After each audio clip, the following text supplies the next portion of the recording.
What's going on, everybody? Welcome to the Nightmares Podcast. Usual suspects here, and we have a very special guest waiting in the wings right now. Brandon's going to introduce him in just a sec. We did want to talk just very, very briefly about the name change. I've been talking about it in so many different announcements and podcasts. It is finally here. We are now officially the Midwest Horror Network. We are so excited to have this change finally. The big reason why this change had to happen is, this whole thing started out as one singular show. Actually didn't even start out as a singular show. It started out as a short that we're going to do, and it just constantly evolved. We have met countless people. We've discovered amazing talent out there, and this has just been the hell of an adventure. About to celebrate its 1-year anniversary coming up in October, which I'm blown away. Time has flew by. And it was only inevitable for us to transition this into a network, because this is exactly what it is. It's an opportunity to give back and to collaborate with the Midwest horror community and to provide some awesome entertainment in the meantime. That's as I stuttered my way through that sentence, and obviously providing a lot of really good educational material as well. And I will pass it over to one of my partners in crime to lead us the rest of the way. Yes, as the Midwest Horror Network, our motto is we are devoted to the production, innovation, education, and community of the horror genre. And I think that is the perfect transition. We have a very special member of the horror community with us today. And so presenting James Azrael, founder and head curator of the HSPPA, Horror and Sci-Fi Prop Preservation Association, a non-profit traveling museum of screen-used props and wardrobes, and co-owner of the just-opened Spooky Swirls Props and Pastries, a horror and sci-fi themed gluten-free bakery and prop museum outside Phoenix. Nice. All right. James, welcome to the Nightmares Podcast. Well, thank you for having me. Awesome intro, by the way. Thank you. I sure hope it was. James, thank you so much for being with us. And you have an awesome background. I'm very jealous, sir. It is way better than our background. Yeah. So thank you so much, by the way, for hanging out with us.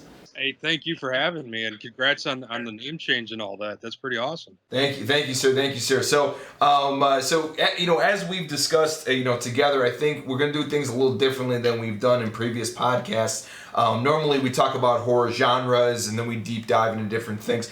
I think one of the biggest segments, and I think this would be best served for our guests, is we want to talk about what inspired you. And I want to dive into a little bit of the history, and then we'll get into a couple different questions about the specific props. But the one big thing is I want to know, where this crazy adventure started for you. How did you get inspired? Because obviously what you're doing, and I do want you to explain what you're all about first, so then we can figure out where you're at, and then we can track back to where you first started and how all this madness came to be. So if you can tell us a little bit about what your organization actually does for our audience, and then we'll get into what inspired you, what made you want to go and do all this crazy stuff. Well, let me start at the beginning. So the HSPPA, Horror and Sci-Fi Prop Preservation Association. Woo! Back there. So I'm a collector, and that's a great definer of everything in my life. I like to call it bohemian hoarding because it's fun to say. Okay. We'll allow it. It's a good name. Yeah, because it's not hoarding, it's collecting. It's bohemian hoarding. Very nice. So, it started at an early age with Star Wars figures, and I don't know, I was 4 to 6, somewhere in there. I found I was given an AT-ST driver with the Tri logo because it came from Canada, and at that age I kept it in its packaging. So something it just clicked, right? And it just progressed from there into replicas. And then eventually I discovered that you can actually get movie props. So I started in the movie props, the real stuff themselves, probably around 2002, the Jeepers Creepers 2 time frame, and it's exploded ever since. Yeah. So the HSPPA came about was about 4.5, 5 years ago, and it came about because delivery guys like pizza, Grubhub, those things, and of all people, and I refrain from saying the company because I don't want to give them, the good feelings of responsibility when I have to yell at them or something. But this company came to my town. They were just installing the TV systems in the area, and I was excited to get rid of the awful Comcast. So they, I think it was about 6 or 7 hours it took them to install in my house, and I don't know, it might have been 5 to 7 techs. They kept calling techs. I kept giving tours of my house to the techs. Nerd alert. Yeah, so I just sat there. I'm an old musician, and the thing I know is touring. So it just like, I have a trailer still.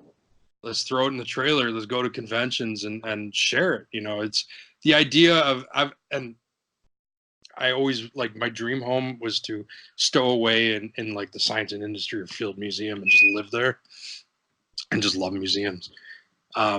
So yeah, I want everything shared. I own it, but it's all of ours. So that kind of mentality is the idea behind what I'm doing with the HSPPA, me and our now 30 some exhibitors and curators across the country and the world. That's fantastic. That's amazing. That's and very, very poetic too, to say the least. Which I always appreciate.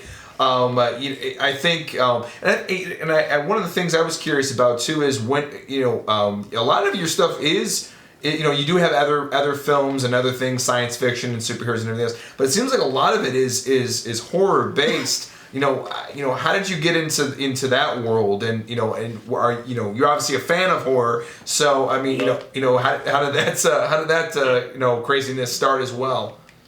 It's a weird one. I mean, I absolutely love horror because you've got just the creativity, the imagination, the effects, the it's probably more fantastical than fantasy when you really break it down.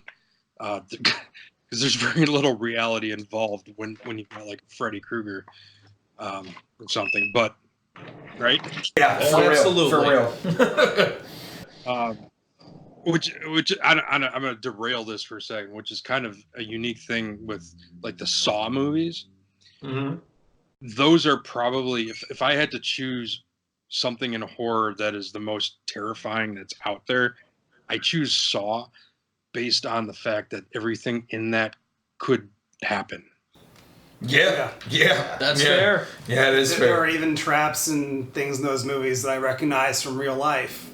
Yeah. The third one in particular, I could, like, the shotgun collar, which was clearly based off of the bomb collar of the pizza bomber in Erie, Pennsylvania back in '03, I think it was. Like, that one kind of hits close home to me because that happened like a half hour from my house. Wow. Yeah. Like, if you ever watch the Netflix documentary, there are locations in that documentary where if you were ever to visit my home and you were to say, Brandon, I want to see these locations in the documentary, my family could show you them. Wow. Way to take things down, Brandon. I feel validated. Yeah, he does that all the time. Yeah. And by the way, do not be worried about derailing this. Go back and listen to any of our podcasts. We go on all kinds of. We start off on one topic and end up somewhere all the way over there. All the way over there. I can't say how much Star Wars has been brought up in this podcast. So much Star Wars now. So like I said, I love horror. One of the reasons I chose horror and sci-fi as the titles for the HSPPA is I can make any movie out there fit one of those categories.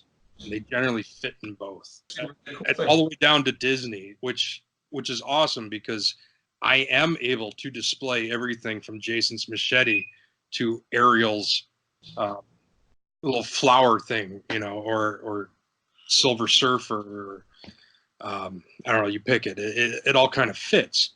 So it does. It's probably one of the few places where it actually makes sense that those two things would be in the same building, or in some cases even the same room. Mommy, what's going on over there? I just came here to see Ariel's crown. Why is that man killing the other man with a machete? Don't ask questions, sweetie. Just leave that nice man alone.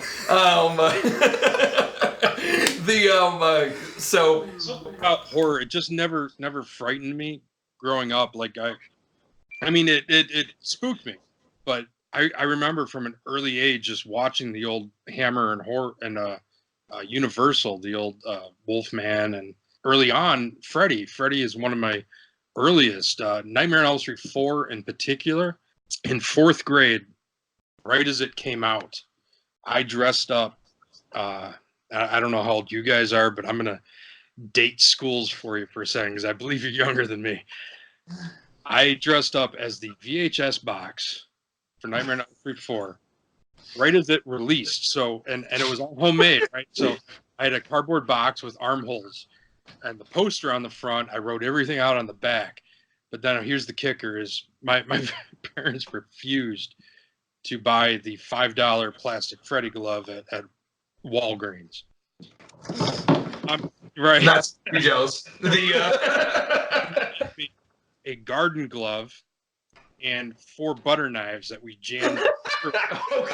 That's amazing. That is truly amazing. I wore that to school. So Perfect. Right. That explains a lot, actually. That's fantastic. Innovation. The innovation, to say the least. The crazy thing is, the follow-up question usually is, so what is the scariest movie you've ever seen, or what freaks you out? For me, it's Red Dawn, and the original Red Dawn. I have yet to be able to watch it. I've tried. Oh. I can't. All right. Interesting. Okay. Yeah. No, rock and roll, man. It was something, I either I was a really good Reagan era kid, or it was just the idea of being attacked.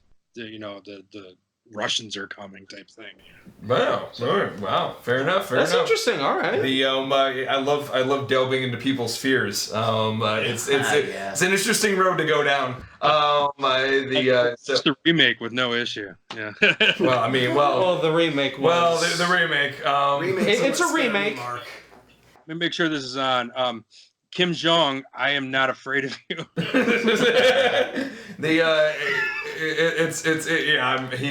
He's fine. He's just an angry Napoleon complex man. And the guy and the CAA that are taping this right now are laughing really hard. I'm sure that if Rogan and Franco can survive Kim Jong, so can we. That was a disaster. That whole debacle was so unnecessary. It's the stupidest thing ever witnessed. We're gonna hit every single movie theater. Yeah, sure you are. Yeah, good luck. You didn't even hit one. One of my exhibitors has his not Kim Jong, but the character from that movie, his uniform. Really, that's awesome. That's super fantastic. David, I know that you had a question, and I think this is a really good time to switch over to your question. Oh, yeah, for sure. Where do you go and find some of these props? I mean, do you go and search them at garage sales? Do you go to antique stores? Do you eBay, Google? I'm a little apprehensive to fully answer this, just on the fear of leading somebody down a path where they get screwed. Of course. Fair enough. So first and foremost, no matter where you go or who you deal with, research. You need to research what you are getting and buying. The absolute biggest problem with this hobby is your emotions. We are so tied into film, maybe even more than music at times. There's certain movies that you love them. They mark a point in your life, an event. You go back to them for comfort, for excitement, you know. So we're really attached to them. So when you see that piece and like you want it to be real, and you'll just fork over your money out of emotional excitement. It's usually how you go down the bad path of getting screwed in this hobby. So research, and it's a really difficult hobby to research in as well, because you're only is what's on the screen, your only reference. So yeah, it's probably not the most helpful. No. It was educational to say the least. No, it's absolutely a good answer, because I could see somebody doing that. Like, somebody will post a really accurate replica, charge $1 billion for it, but realistically, it's like they just made that just to make a quick buck off somebody. 3D printer. Yeah, essentially. All of that has become a major issue as we go forward. You'll find a lot of real prop collectors don't like to share.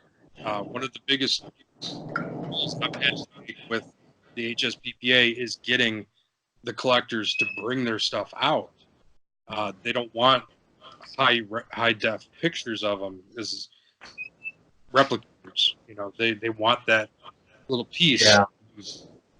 I've literally had a guy show up at one of my exhibits, a tape measure, to try and measure the Jason machete in the case. So Wow. That's insane. Okay.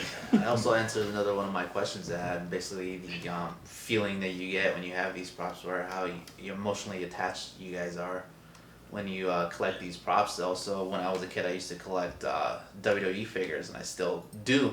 And hopefully one day I could transfer that over and give it to my son. You know, he could start doing that collecting, and you get emotionally attached to it. Of course. Like, it's something special, you know. yeah, and the wrestling. I mean, I haven't been involved in the wrestling since the cartoon series with Junkyard and Roddy Piper and Hulk. Oh, wow. All right, so it's been a while. Oh, Rowdy Parker. May you rest in peace. But I I mean, anything, baseball cards, garbage pail. I mean, everything has a thing to it. I'm sure the wrestling with the stories and because it's an ongoing drama on TV, basically, that you do become attached to the characters and who they are, and so it is not any different than a TV show or a movie. So yeah, totally get that. I do have one question, and then I'll pass it over to B-Man and Zach. You've been to obviously quite a bit of conventions and different events, and you have a lot of a lot of books out there and everything else. What's one of the strangest questions that you've ever been asked at one of these conventions, or the strangest story somebody tried to tell you at one of these conventions? I'm very curious about, because obviously you said people have an emotional attachment to these films. All these films you have in the background. I mean, so I'm very curious on what's a really strange question, story, or funny story, or something like that you can think of. This one right here, the one that's happening right now. Good story, true story. This probably isn't what you're looking for. I'd have to really think about that. I mean, there's been some incredible moments. Okay, those are cool too. Shows. As far as things people questions or there's really not been outside of people thinking that they can offer me $100 for something, or that one of my biggest pet peeves, and it's not on the guests, but they don't always realize that the stuff is real. So when they come up and they're looking at the cases and whatnot, and they're just looking like, oh, neat. And then you tell them, no, that is Gizmo from Gremlins 2. They go, oh my God. Like, the pet peeve, I guess, is read the plaque that's underneath the thing, or I'm not sure what I'm missing with the people that don't get it's all real. So I'll change it to the good stuff now. Fair enough. So we'll go with the momentous piece, and then the humorous answer to your question. So, Of course. last year, I had a girl come to. I was doing a show in Phoenix called Mad Monster Party, and I have Steve Martin's leather jacket from Little Shop of Horrors. Nice. Nice. And she saw me post that was going to be there. And she talked her mom, I think she was 15 or something, talked her mom into bringing her to the show just to see the jacket. So when I heard her say that, I put it on her, and the tears just fell, It's like the whole thing, and that's why I do it, because of those moments, and that's the emotion, attachment, and how much that piece can mean to somebody. That's Now, fantastic. yeah. So now to really mess things up. So nice. So one of the things we started doing, and I don't push this all the time. So HSPPA is a nonprofit. We are registered in Illinois under the International Prop Preservation Association as a nonprofit museum. So we do raise money to work on the pieces. If you saw the Save Barf thing when I saw you at Flashback, he's kind of our ASPCA puppy, our Sarah McLachlan sad song, because everyone loves John Candy, since I'm there. There we go, Save Barf. So we use that money to fix things, and one of the things that we came up with was called Photo Op with a Prop. Catchy, right? Yeah. So for a small donation, you could pose with certain props, like hold Jason's machete or one of the wands from Harry Potter and take some photos and whatnot. But I'm not good at selling stuff at the shows. It's because I want everyone to enjoy. But so where I'm going with this is one of the greatest photo op with a prop things we've ever had and ever done, and we continue to do. It's currently with my East Coast curator, Craig Champion. He's bringing it around to some shows out there in Jersey and whatnot. Is the Human Centipede Experience. Oh my god. That is amazing. Good night, folks. So yeah, and people did this. Oh my god. That's a thing. That is a thing now. I love it. I know this now. I've never known true love until now. This whole time I'm trying to think, what is one of the most messed up props he had? And I thought Society had a time. No, that tops everything. That's it right there. Just and people willingly want to get that pic. That's awesome. I love it. No, that they paid for it. That's exactly they paid for it. They paid to do that. Some of the best moments and most hilarious things and greatest things said happen during that. Okay. I can only imagine. We had 3 generations of a family do it. It was a daughter, a mother, and grandmother all took turns. Okay. Took turns, key word. Oh god. We had a bridal party.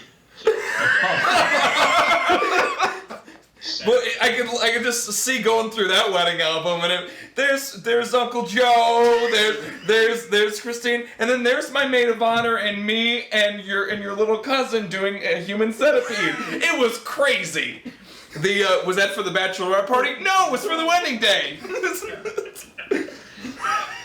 I don't know if that marriage worked out. I hope it did, because they must have had one hell of a time. What's funny is I'm pretty sure only two or three people have ever requested be in the front. They just automatically get into the back. Not that there's anything to connect to in the front. It's just nobody thinks about it. They just go right to the back end of things. In New Jersey, back in June, we did a show out there, and it was a huge spectacle of a group. They talked their friend into doing it. One of them grabbed a piece of pizza and stood at the front of the Human Centipede. Like, feed, and it was Man. you guys know who Lori Holden is? The name sounds really The name familiar. sounds very familiar. Brandon? Very familiar. Enlighten You're, us. you're going to Please. tell me, and I'm going to beat myself up for not recognizing the name. Well, she was the cop in Silent Hill, but she was Andrew in Walking Dead. Wow. Yeah. I'm beating myself up now. Oh, good. So am I. That little show, The Walking Dead. Yeah. Andrea. Very tiny. You know, just a little AMC show. That didn't really go anywhere except for 8 seasons. Going for 10.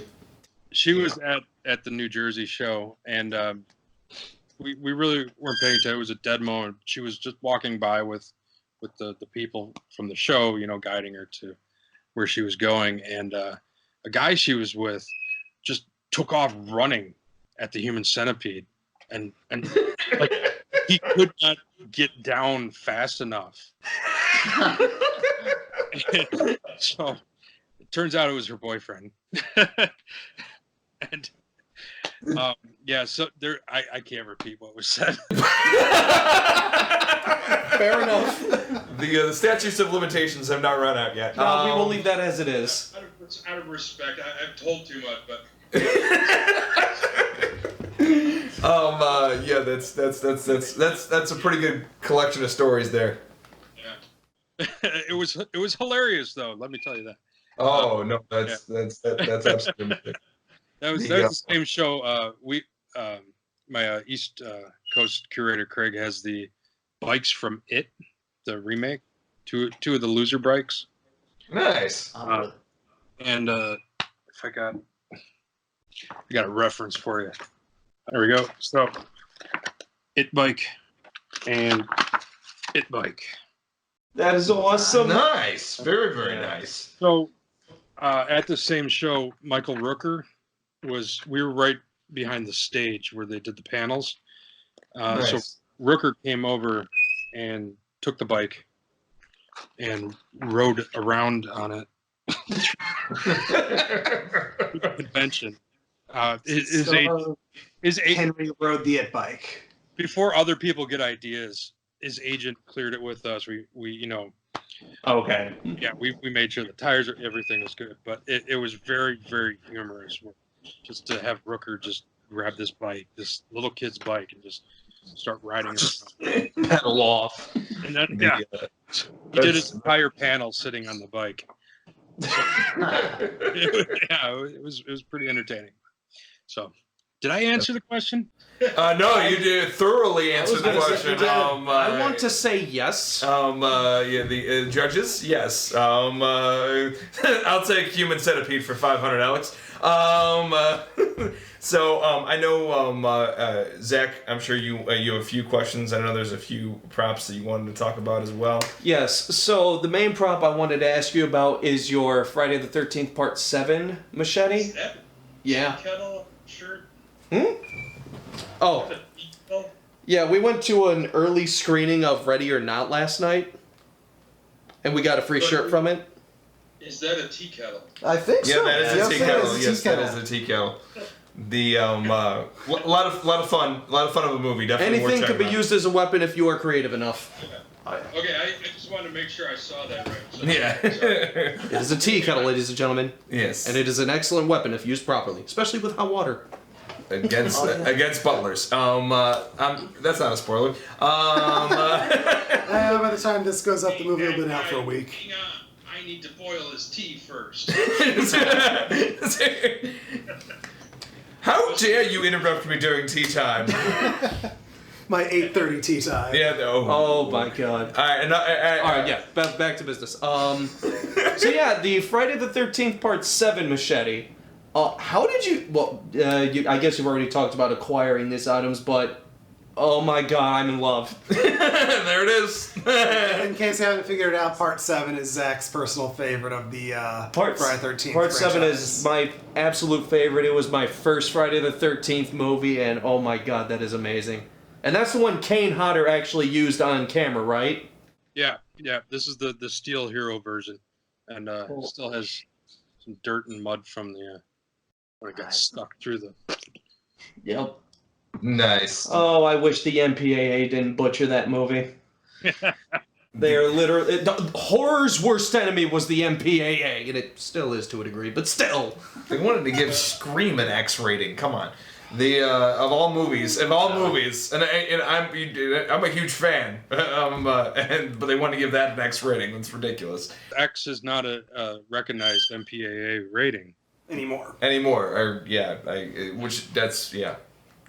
ridiculous. Anyway, They just want to give those things to movies they want to fail. Pretty much.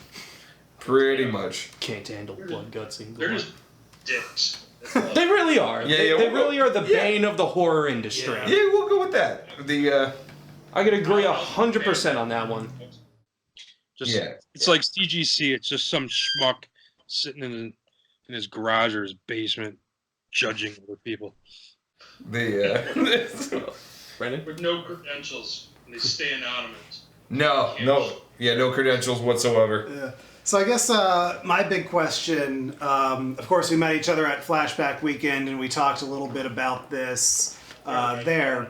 But we had talked a little bit about the difference between conservation and restoration of the different props. And I think it'll be really interesting. I think our audience will be really interested to hear like what goes into each, what the difference is. So what's your take on that?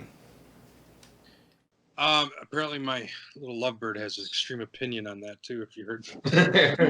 So the three words: conservation, preservation, restoration. In general, it's all kind of the same thing, and how you just want to say it. We kind of use conservation as a more marketable idea of what we're doing. You know, we're trying to spread the idea of prop conservation. If you want to get hippie about it or something.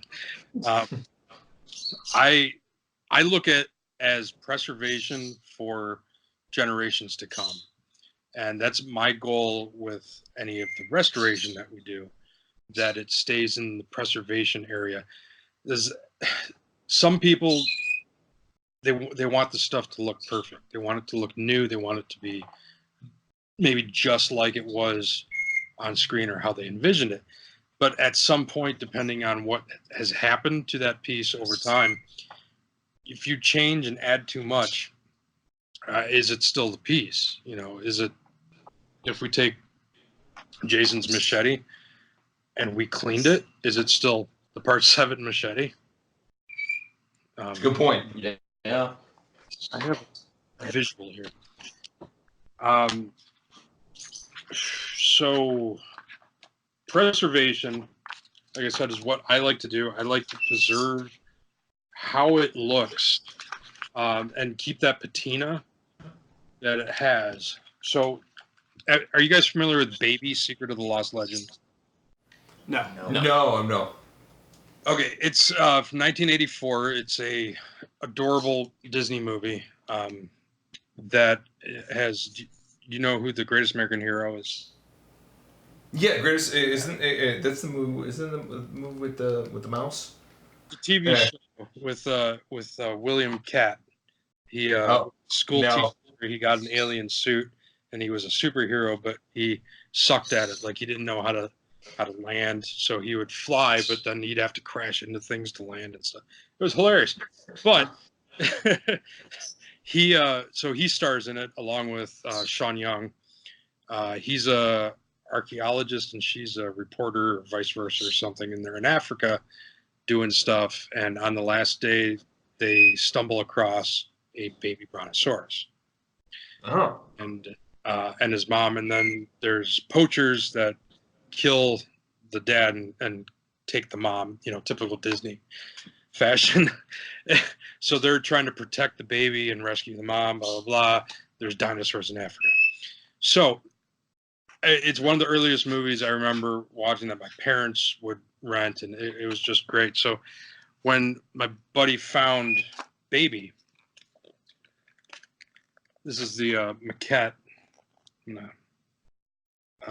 So it was in kind of crappy condition. I'm trying to So the top one is how it came. The bottom one is some of the light restoration work. There were some chunks missing out of him from storage, and he's foam. So that's probably one of the heaviest restorations I've had done, where the pieces had to be just filled in. Okay. He's too adorable to be like missing part of his face, you know. but nothing else was touched up. I wanted the paint to have the age to it and the wear of everything it went through, because that's part of its story.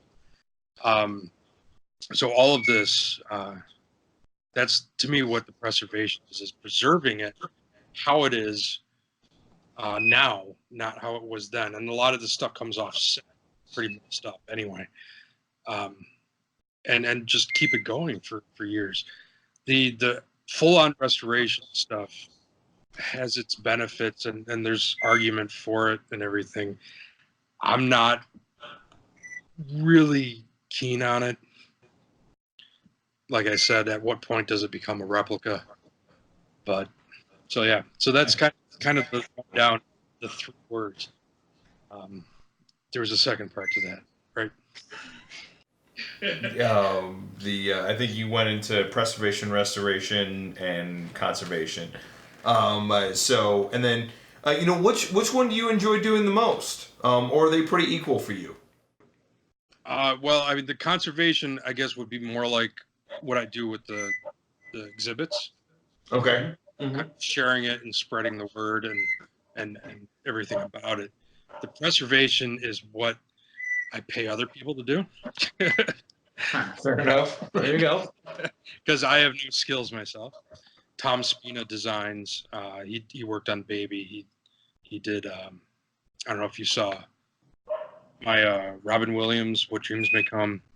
Yes. Yeah. Yeah. He did that whole thing. And then I've got Brad Zonka, who is part of the HSPPA. He's one of our chair people, but he's a FX guy, works with Trick or Treat Studios and other things. And he does a lot of the everyday work that I need done, as well as some of the stuff that is maybe too big to send out to Tom or what have you. Anyway, I split it up with him. So the biggest thing Brad worked on was Swamp Thing's legs. Nice. Yeah, I saw his Facebook post about that the other day.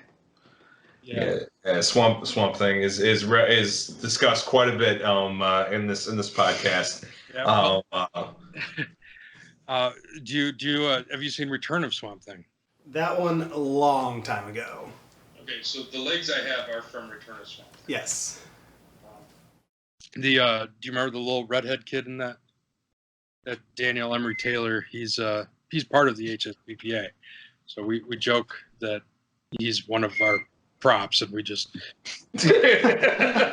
Mylar at shows, you know.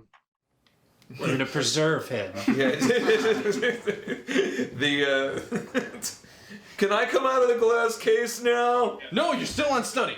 No. Little sign at the bottom of the cage, not screen accurate. Not to scale. That's okay. So I have a yeah, exactly. Keep under lock and key. So you don't have to go into the details or specifics, but do you have like a wish list or or a thing, maybe some things you haven't got yet that you're like, I would really like to get? I know you can't talk about 100% about you actively pursuing things, but is there anything like maybe you're not actively pursuing right now, but you would love to have it if you got the opportunity? Or maybe something that's like impossible that doesn't exist anymore. That could work too. You can hop in a DeLorean and go back and get it. All of it. Yes. That's the thing with this hobby is, like collecting Star Wars figures. You've got the back of the card. There's 72, 90, whatever figures you have to collect. You gotta get them all. And there's resources of all the variants and the differences and with movie props, there's nothing. What exists? Yeah. Essentially. That's very true. And how many were made, and what's out there, who has it, and it's I'll tell you, it's a lot easier for current stuff. Only Okay. because the studios are keeping it and doing auctions. They've enough. realized that there's another market that they can tap into and make money off. So that's happening, and so they're keeping a lot more of it and selling it that way, which there's good and bad involved there. This is a hobby that started with literal dumpster diving. That answers part of your question, David. The I mean, imagine like going behind Pinewood Studios in London and pulling out sections of the Death Star. Oh, really? So is that how you got the landing gear for the, what was it, the Millennium Falcon, or was it the Slave 1 that you have? Millennium Falcon from Okay. from Empire. No, I wish I did not. I was not around for the dumpster diving years. I would have been in every one of them dumpsters. No, so I had to pay the premiums of other people. Gotcha. well, we can't all be that fortunate. Yeah. Star Wars is super special to me. Like, I can tie everything I have done in life to seeing Star Wars. Every move I've made throughout life, what I've done, what I studied in school, everything goes back to Star Wars. So it definitely has a very special attachment to me. But Star Wars is pretty crazy when it comes to the auctions and the costs. I don't usually like talking about costs because, as I've said, the value is in what it means to us. But Star Wars is literally pound for pound more valuable than gold, titanium, platinum. I don't care. And I haven't done the math, so any of you guys out there that are sitting there trying to figure this one out, I could be wrong, but I seriously feel so. There was a stormtrooper helmet last year, the one from episode 4, the these aren't the droids I'm looking for helmet. I believe that sold for 250,000 pounds, which might be around 280,000 US. Oh, damn! Wow. So that's what, like maybe a 5-pound plastic helmet. Yeah. That's a single family home in the city of Chicago. Yeah, it's like that's insane. Yeah. So I'm pretty sure pound for pound, Star Wars is most valuable material on the planet. Yeah. The From the lightsabers to the AT-AT replica. Oh my god. Everything. We're not even including the mechs. there's so much shit. Those stop motion figures are probably somewhere in the billions. I'm gonna segue this for a second because Please. this is a perfect opportunity. Coming up September 13th through the 15th, I'm going to be in Nashville for ICCC, the Imperial Commissary Collectors Convention, and it's very Star Wars based, and it's by collectors for collectors. It's my second year there, and it's just an amazing opportunity to hang out with Star Wars, and it not just the guest signers. There's some really really fun people coming. And the ones that I really love, like the background characters. I hate saying that in Star Wars because even the most minimal characters. If they were on screen, there's a story out there for them somewhere. There, as the honest trailer would say, and everything else, there's at least a 2-paragraph Wikipedia page on every single character in Star Wars. Exactly. The guy that played, was it the lady that played Amana Man? I think there's a Gamorrean guard that's going to be there. One of my absolute favorites, Tessic, Squidhead. Mm-hmm. Yeah, Gerald Holm. He's just an amazing guy, and that was always my favorite character that I played with. So highly recommend it if you're in the area. You guys should really come down there. And it's the show that I go all out with sci-fi at. So I wanted to share a special piece with you guys. So for the first time, I am unveiling this. Whose belt? Whose belt is that? This is a Biker Scout belt from Return of the Jedi. Oh shit. Oh my god, that's amazing. So there you go. That is fantastic. Zach, are you all right? I think we broke Zach. I'm pretty sure we broke Zach. The Star Wars is arguably the only thing Zach loves more than horror. Yeah. Hey, quick question for you. Sith, Jedi, Grey Jedi, Bounty Hunter, what would you consider yourself in the Star Wars universe? That's a good question. I Grey Jedi. Grey Jedi? Okay. I know myself, like I I really want to use those dark side powers, but I don't think I could be ruthless. Fair enough. I also can't conform like a Jedi, you know. No like way. Stuff, you know. It's I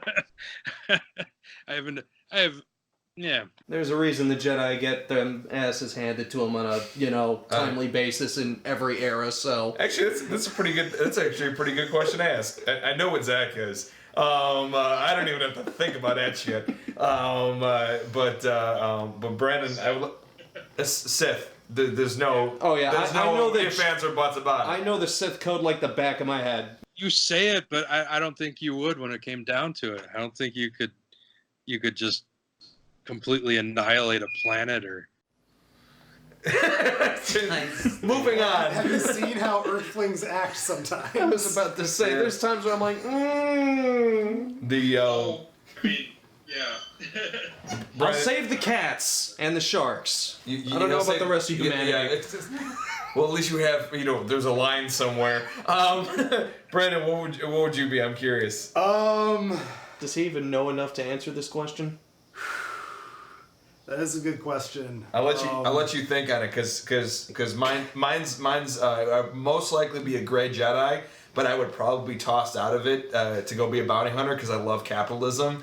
So I would probably I would be a Grey Jedi at first, but I'd like money too much, and then I would fucking leave and become a bounty hunter.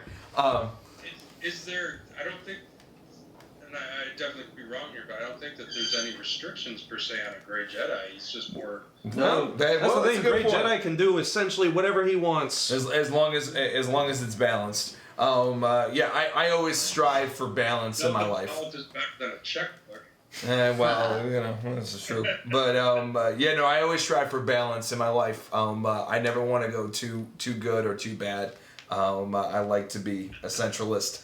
Because there's positives on both sides. I like being a nice guy, but I also like being cynical. It is what it is. David. I'd be the baddest bounty hunter. That does not surprise me one bit. It's both lines there, like Yeah. Well, I mean, you're already halfway. We all know that you use your car to hunt vampires. Yes. He has a black Mustang with tinted windows. We're all convinced he hunts vampires in the evening when he's not with us. It's not a secret anymore. It didn't help that you willfully told us you work nights. I'm sorry. Why are you playing techno music so loud? That's crazy. Why does this car smell like garlic? I don't know. You asked too many questions. You're asking too many questions. Did you think about it, Brennan? Whatever Han Solo is. Smuggler. Okay. Yeah. Smuggler. Nerf hurt? Yeah, nerf that herder. seems more legit. We'll go with that. Scruffy looking nerf herder. Who's scruffy looking? Oh, I love Han so much, man. So is that Mark's question of the podcast this episode? Yeah, you know what? I'll allow that. That's actually. I've got an additional Brayden's question of the podcast. I'm very curious. Given one I'm of our nervous. earlier topics we talked about today. So if you had to be part of a human centipede, would you rather be the front, the middle, or the back? We'll start with you. Oh well, I mean the obvious is the front. I agree with him. I'm gonna agree. I'm gonna go with the front. Who wouldn't go with the front on that? But apparently a bunch of people went to the back. That's a good point. Yeah. They go straight to the back too, like without thinking. The best way to do this though is to cancel out the front. That's not an option. So where would you go? And it's better if have you seen all 3 of the movies? I've only seen the first one. Yeah. Wait, you saw the second? Oh wow. I saw the second one. Okay. I actually wanted to see the third one, but nobody wanted to join me. I don't know why. I highly don't recommend the third one. We can talk about that if you want. My outfits are from the third one. They're prison jumpsuits with a special harness, which makes it easy to do the photos. And it made it easy for them to shoot, as there was no makeup involved when they have their heads in these harnesses. So if you know anything about the third one, it's something like 300. You guys disappeared. I think we're still on. There you go. Oh, Brandon. Got it. We're checking on a few things. Hold tight. Let's take our break now. We'll take a break for a few minutes.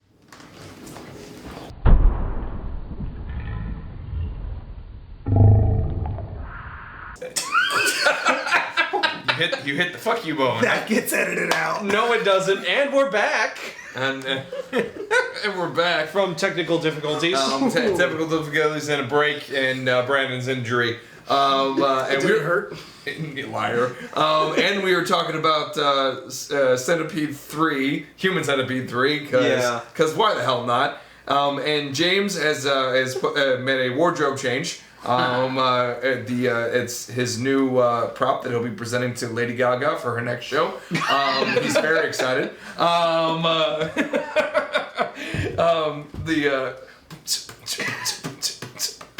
But on your poker faces, James. So, all right.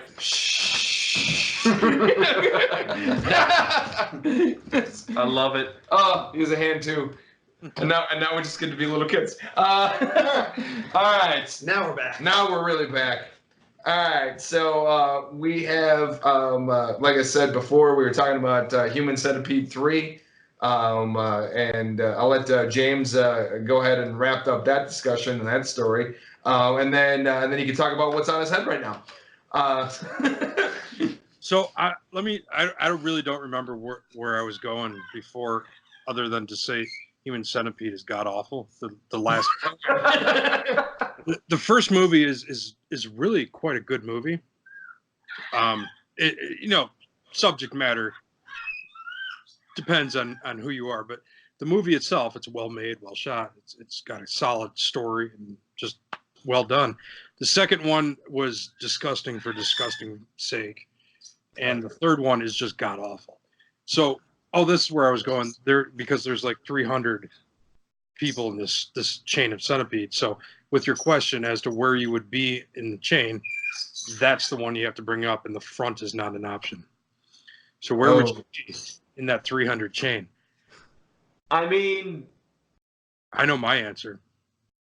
I probably would be the end. Yeah. The last one. I would Or be the the last one. I would Last probably, I one. probably want to be the last one, the Yeah. very last one. At least I have nobody attached to my anus. Yeah, I let that part. And I think at that point when it Yeah, reaches all the way it's like, to the end, At, it's gotta be at the nothing. end, you have nobody.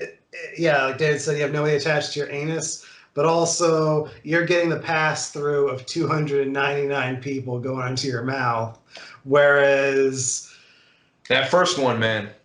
That's something. look, Yeah. maybe it's better because you'll probably be the first one to die, I guess. See, that's because you're not getting any nutrients. And if you saw the first movie, you realize that the spoiler alert, the third person in, the last one dies due to a lack of nutrients. Mm. So, God. yeah, I guess just kill me then, because Yeah. at that point, what's the point? Exactly. Yeah, exactly. I'll give you I that. will die. So, yeah, I'll take it. dude, we can't hear you with it. It Oh, looks fine. awesome, but we can't hear you. So, all right, now you get to tell us what's on your head. Okay, well, The position I would choose in that Oh. centipede, yes, is the one directly behind Brie Olson. So, I didn't even know she was in the movie. yes, that. But the reason that movie is so awful is it's just awful. But if you saw the first one, you remember the German scientist, Dieter. Mm-hmm. He is the warden in the third one. So he does not speak English fantastically to begin with, but he is now playing a Texan warden. So he's also trying to do a Texas accent on top of it all. And it's just him yelling his lines the whole movie. And it's just very like, not even awkward, just unpleasant. I kind of want to see just the small portions of this movie just to laugh at it. Just to see that. Yeah. Yeah, it's See just, a German man trying to speak like a Texan. well, and that's, again, he's not speaking, he's just shouting the entire movie. Oh, okay. It's like you're being yelled at by Dieter trying to be Texan for an hour. Wow. You can't do a Texan accent, therefore audience must suffer. Right, yeah. So It's like Rammstein singing country western. Right. It's just That's weird. You would pay to see that, and you know you will. I would absolutely pay to Absolutely. see that, but that's beside the point, sir. It would be weird. Wouldn't be normal. That's No, for damn but sure. I would see it though. I would definitely see it. 'Cause why not? Yeah. So do you guys recognize this? Tusk. Yeah. Yeah. Tusk. Yeah. So this is Howard Ho's Parks. Bless you. Michael Parks' hero cowl that he wears towards the end when he dresses up as the walrus. So that's what this is. Nice. Nice. Nice. One of the few I enjoy wearing. Hang on. I can't. Too much walrus here. As it has a helmet in it. Oh, Nice. Wow. okay. And I guess that keeps it a lot steadier. So it makes it easy to put on and off. yeah. Yeah. There's very little latex that actually is touching the skin stuff, so I'm not risking the prop much in wearing it. Nice. Nice. That's good. So James, you want to introduce us to your family behind you? Yeah. And talk a little bit about how you all know each other. Well, I grew up in this little town, this foggy little town called Silent Hill. I was an orphan. Really? So that's my mom. Where is she? There we go. The missionary. This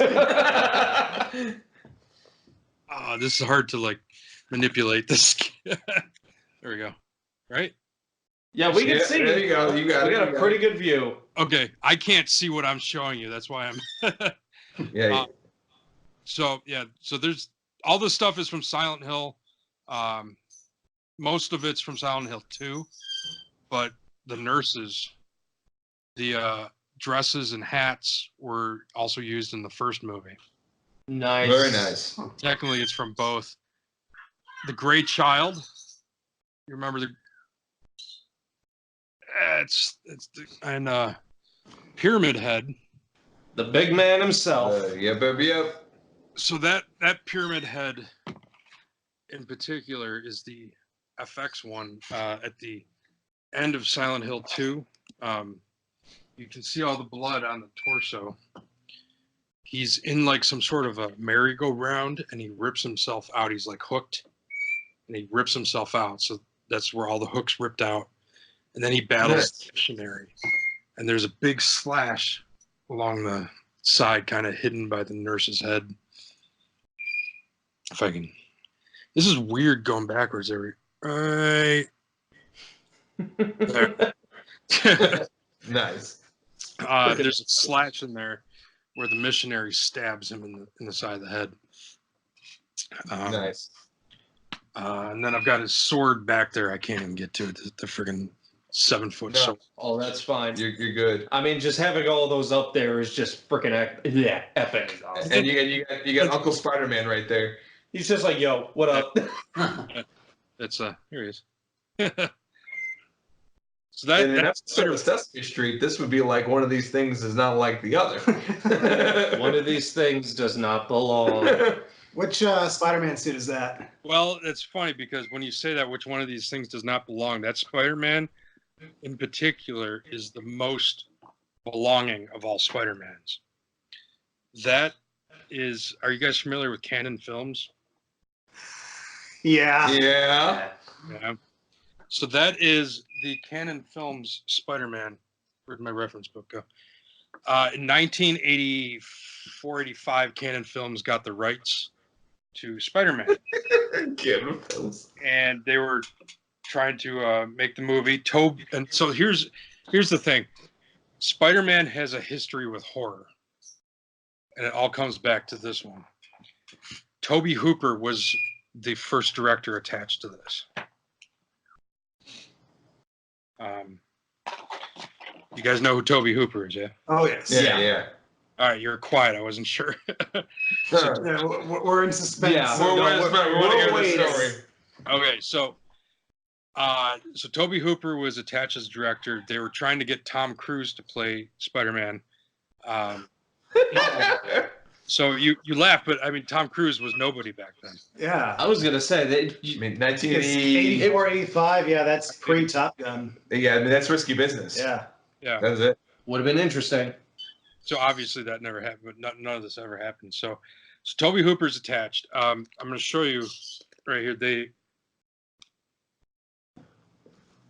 That was their advert that they had made to promote. So that suit is Not bad at all. That looks really good. Yeah, that suit is the one that's on that poster. Prior to that, that suit was used in the 1979 Toei Japanese series. So, Hold. Oh, yeah. Zach has an interesting surprise for us. I know what he's getting. Well, I'm going to continue while we wait. So He's coming right back. He's coming right back. He knew exactly where to go. wait, do you really? Yep. Do you want to bring those up to the camera? The camera, Zach. Sorry. Oh shit. What were you showing it to? The light? I don't know. No, I'm trying to figure out which way to show. Okay, there's this camera. We have another camera right here, Oh, James. that's right. He's viewing it from that camera. I forget. All I'm right. not using the webcam. Yeah. Sorry. Oh wow! So wow. Yeah. Just wow. For the longest time, I was a huge Spider-Man, you could say, fanatic. Yeah. And these were part of my collection thanks to an old buddy of mine. Yeah. He had them, and when he was getting rid of a lot of his stuff, he was just like, "You're a Spider-Man fan here?" And yeah, I couldn't believe it when I saw it, but yep, there they are. That's pretty awesome. I have a whole VHS collection from my childhood and everything, so there's a lot of movies that you'd be surprised. Pretty awesome. Pretty awesome. There's also four copies of Batman and Robin in this house. Three, soon to be four. Yeah. So, oh God! What have we done? Oh, I'm very curious. Oh, I got. I'm about to become the happiest man alive, I have a feeling.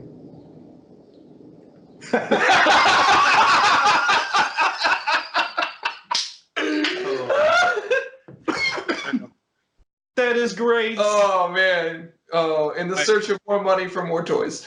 Do you have anything from Mr. Freeze? I do. I don't think I can access it right now, but yeah. Damn! I was really wanting to make an Ice Age joke. It really would have been nice to see it. Yeah. Oh! You're Better than that, Brennan. No, I'm I not. hear the phone ringing. I gotta go. That's.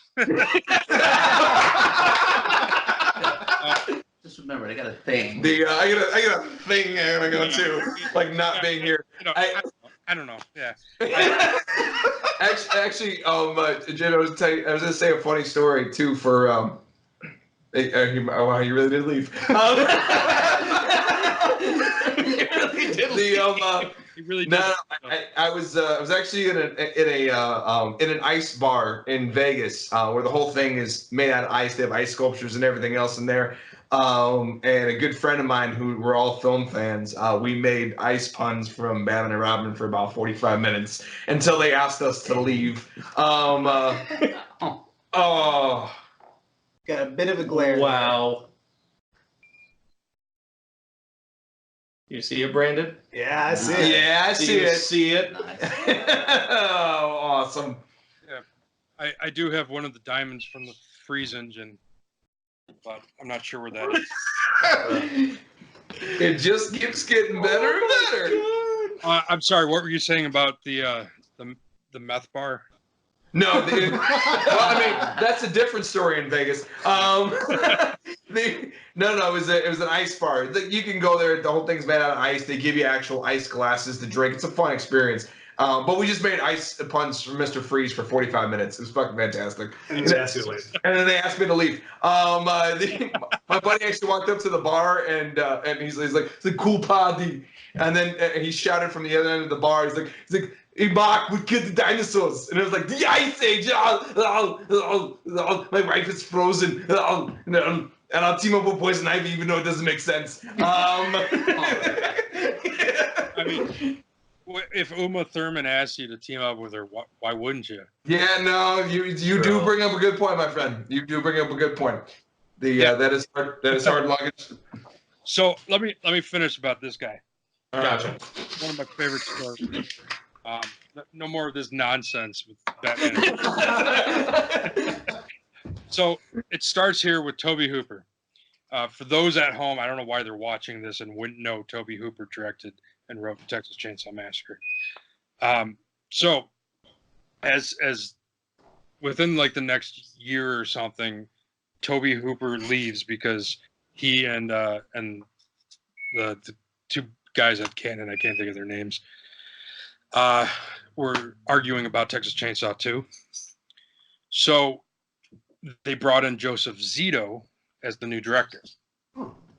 Joseph Zito, I know, I'm trying to keep Spidey. No, I got you. Yeah. And because of the glare, I know how to set this. So Joseph Zito comes in. Joseph Zito, for those that don't know, is the director of Friday the 13th Part 4. Joseph Zito was around for a while on this, and right about this time, Canon released Masters of the Universe, and it lost a lot of money. So they. I wonder why.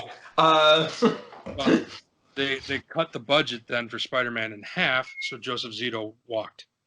And they brought in Albert Pym. Albert Pym wasn't really any. Excuse me. Albert Pym wasn't really anybody at the time, but after this, he directed Cyborg, Van Damme's first horror sci-fi movie. So that's if we're keeping track, that's 3 horror directors. So now when Albert Pym is doing this, he built the sets. He's working on it. He has an idea to do Masters of the Universe 2 at the exact same time. So he's kind of building both sets to use in this thing. And Superman 4 is released and Canon goes bankrupt. They didn't make the movies fast enough that time. So with the downfall of Canon is sold to a new company that I can't think of offhand right now, but this new company, obviously Albert Pym is gone, but this new company somehow, they acquired the rights as they take over Canon, but somehow one of the guys that ran Canon was able to finagle his way to hold on to it or something, so he came with. And this new company, Cyborg, Albert used the sets he made for Spider-Man on Cyborg. So when you watch Cyborg, you can see Spider-Man. So, yeah. So this new company gets James Cameron involved, and so now, so that's 4 horror directors in a row, and James Cameron and the guy from Canon start arguing over whose name gets what credits, and it dies.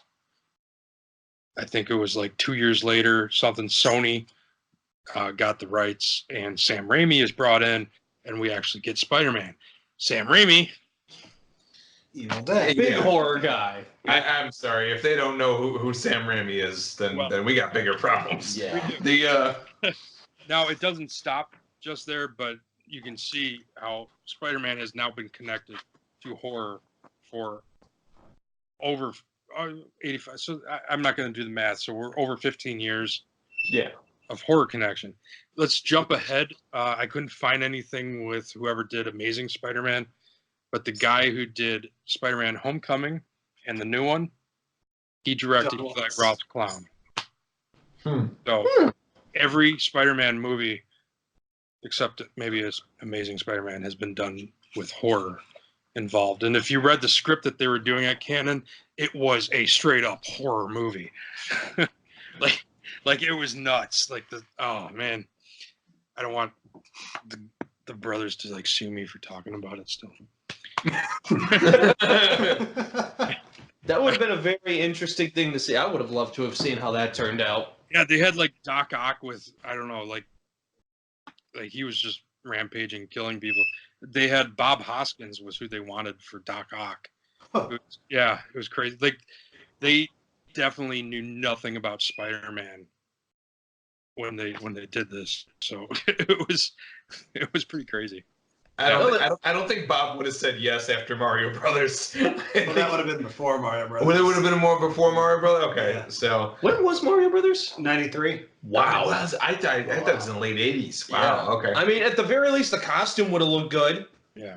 Yeah, that's a good point. Yeah, that would have been the one, comic accurate thing, other than, I don't know, depending on how they get Doc Ock to look, but whatever. Yeah, no, it's that is I'm not going to say it would have been the worst choice, but it's definitely not the best. no, it's certainly not. So, James, I was going to ask you too. You were chatting about all this different stuff and everything else. I got two questions for you. One, are there any interesting stories from you collecting these pieces behind you? And then also two, why are all these pieces in this room versus any other place? In your whole collection, or why did you choose to have these in the background specifically? Well, these in particular, because that's where I plopped the computer down when I turned it. Oh, all right. Simple answer. Simple answer. Fair enough. If we go this way, I mean, there's another. Nice. Hellraiser. Yeah. Dark Man. There's my puppy dog. Oh, Oh, nice. Yeah. he's adorable. Tough. So, I mean, there's something almost every direction in here. But I mean, this is honestly like the only place I can do this sort of. Because running the museum, my house is an utter chaos of. If you could see the floor right now, you wouldn't believe that that this is functionable, because what you're seeing makes it look like a very nice, elegant display room, not a bunch of boxes on the floor, because I have a show I have to set up tomorrow. And I've got in and out constantly. So my days of having a home where people can walk into and enjoy things does not exist. Okay. I live I call it a post-apocalyptic shipping and receiving warehouse. And I have birds. So this is also the only room where they aren't. Fair enough. Okay, Fair good enough. point. And then any interesting stories, with any of these folks in the background, or any of how you either acquired them, or anything that happened on tour. We don't talk about that. That's not what I meant, but okay. These are my friends. Okay.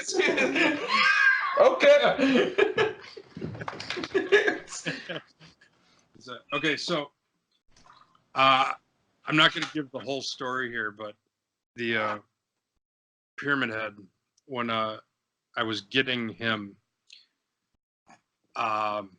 We've all seen Silent Hill or played the game. Of course. Veteran of the games. Everyone at home, if you haven't, pause this right now. Go play 7 games and come back. No. Don't forget the PT demo if you could find it. Oh God. Okay. So, I was meeting. If I feel like I'm discussing drug deals. So, I was meeting the guy with the package. You got the stuff. And no, but I mean, it's seriously like that, and it seems so nefarious because, we don't want to use names, and it's not. There can be all sorts of reasons. Some people don't want to give their connections. Some of the connections don't want their names used. So, well, that's fair. Fair enough. Yep. And really, it's just a little all of the above. So, I was going to meet my connect, and he's from Canada. So we were going to meet in Detroit, right? So he was going to cross the border with the stuff. So it was January, and I leave from Chicago to Detroit like 3 a.m. or something. It's like a 5-6 hour drive. Well, it was foggy. It was foggy as hell. The entire drive to Detroit, it was fog, which was just annoying, because everything's slow. But so we meet my hookup in the parking lot, right near the bridge, transfer the stuff, and so now we're driving home in the dark from Detroit in the fog for 6 hours with him in the background. I have Pyramid Head in my rearview mirror. So, yeah. I wouldn't know whether to be terrified or excited. Well, and that's the thing. It was kind of, people ask a lot, like, aren't you, like, I would be freaked out with all these mannequins. I don't know, I think I have like 80 mannequins in my house. You were asking why these in particular, and it's most of what I have out here is because each one of these costumes require a specific mannequin. Okay. They always have to be on the mannequin, and you got to store it somewhere. I can't just pile up mannequins, I could and I would, but I can't because I'm trying to preserve the stuff. So the ones that have to stay on the mannequins, I try and just keep out. Oh, here's a few other things you didn't see. Nice. And there's Michael. Yeah. Michael, Hubert, and Fozzie walking. One of the lanterns? What? Is that what was the fire costume? The green, was that one of the lanterns, or what is that? No, that was the green meanie from Scream Queen season 2. Oh god. Yeah. It was a good show. Fair enough. I stand corrected. You should.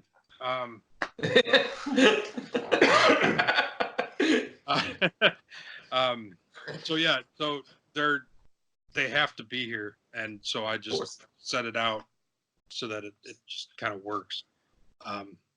It just happens that they're also my favorites.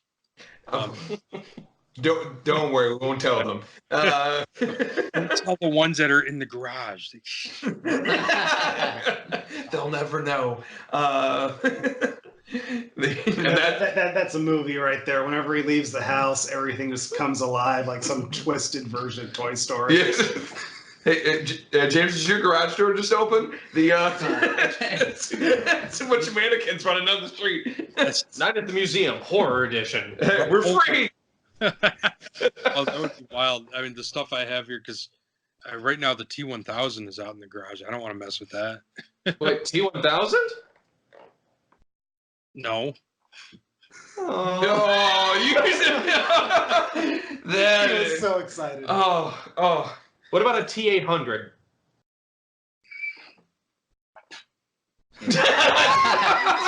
me alive. Please. That you got a challenge for me. I shall not back down from a challenge. Your kung fu is no match for me. Zach, you know this is all your fault, right? I know. Okay. See if I can. Do do do do do do do do do. It's going where I think it's going. Maybe. Oh! So that is Arnold's prosthetic. There's the wire. Holy shit. Nice. The wire for the red light on the eye. So That used to be in my face. Does the red... So is it possible to actually power the light at some point, theoretically? theoretically, I mean, the wires are there. There's just no power source. Gotcha. That is fucking awesome! That is truly fantastic. Anything else you want to challenge me with? No, I learned my lesson. I want to point out to you, I have never shown this to anyone. I don't think anyone knows I even have it. Oh, really? Well, we feel very, very Special. privileged. Oh Thank you, my sir. god, that is amazing. That is an honor. Thank you so Thank much. you. Thank you very much for showing us Part that. 7 machete, Arnold Schwarzenegger's prosthetic. Oh my god. All right, and now I gotta ask about the prop that I asked for, which is the RoboCop gun. I know you brought it out a few minutes ago. Yeah. What? I think you have that. Do you guys remember him asking this? I don't remember. Yeah. Oh, I see how it is. I see how it all is. Your move, creep. Oh, that is fantastic. So any stories you could tell with that particular one? I'm curious. Yeah, actually, it's real. Nice. No, I'm kidding. It's not. I was gonna say, holy crap. Yeah. In the words of Beverly Hills Cop and everything else, the lie was working. Y'all fucked up the lie. the perfectly good lie, and y'all fucked it up. So this is actually from RoboCop 2.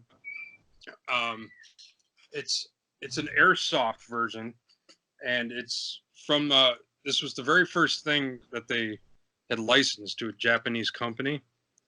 So they utilized this for certain effects and stunts. In RoboCop 2, when his hand gets shot off, and he's still. I have. By the way, I wrote 3 books, and they're really good references, even for me. I think it's in part 2. I'm going to just show you the picture because it's a lot easier. There it is. So, do you guys know who Rob Bottin is? Yes. Yeah. Special effects for the Thing. Yeah.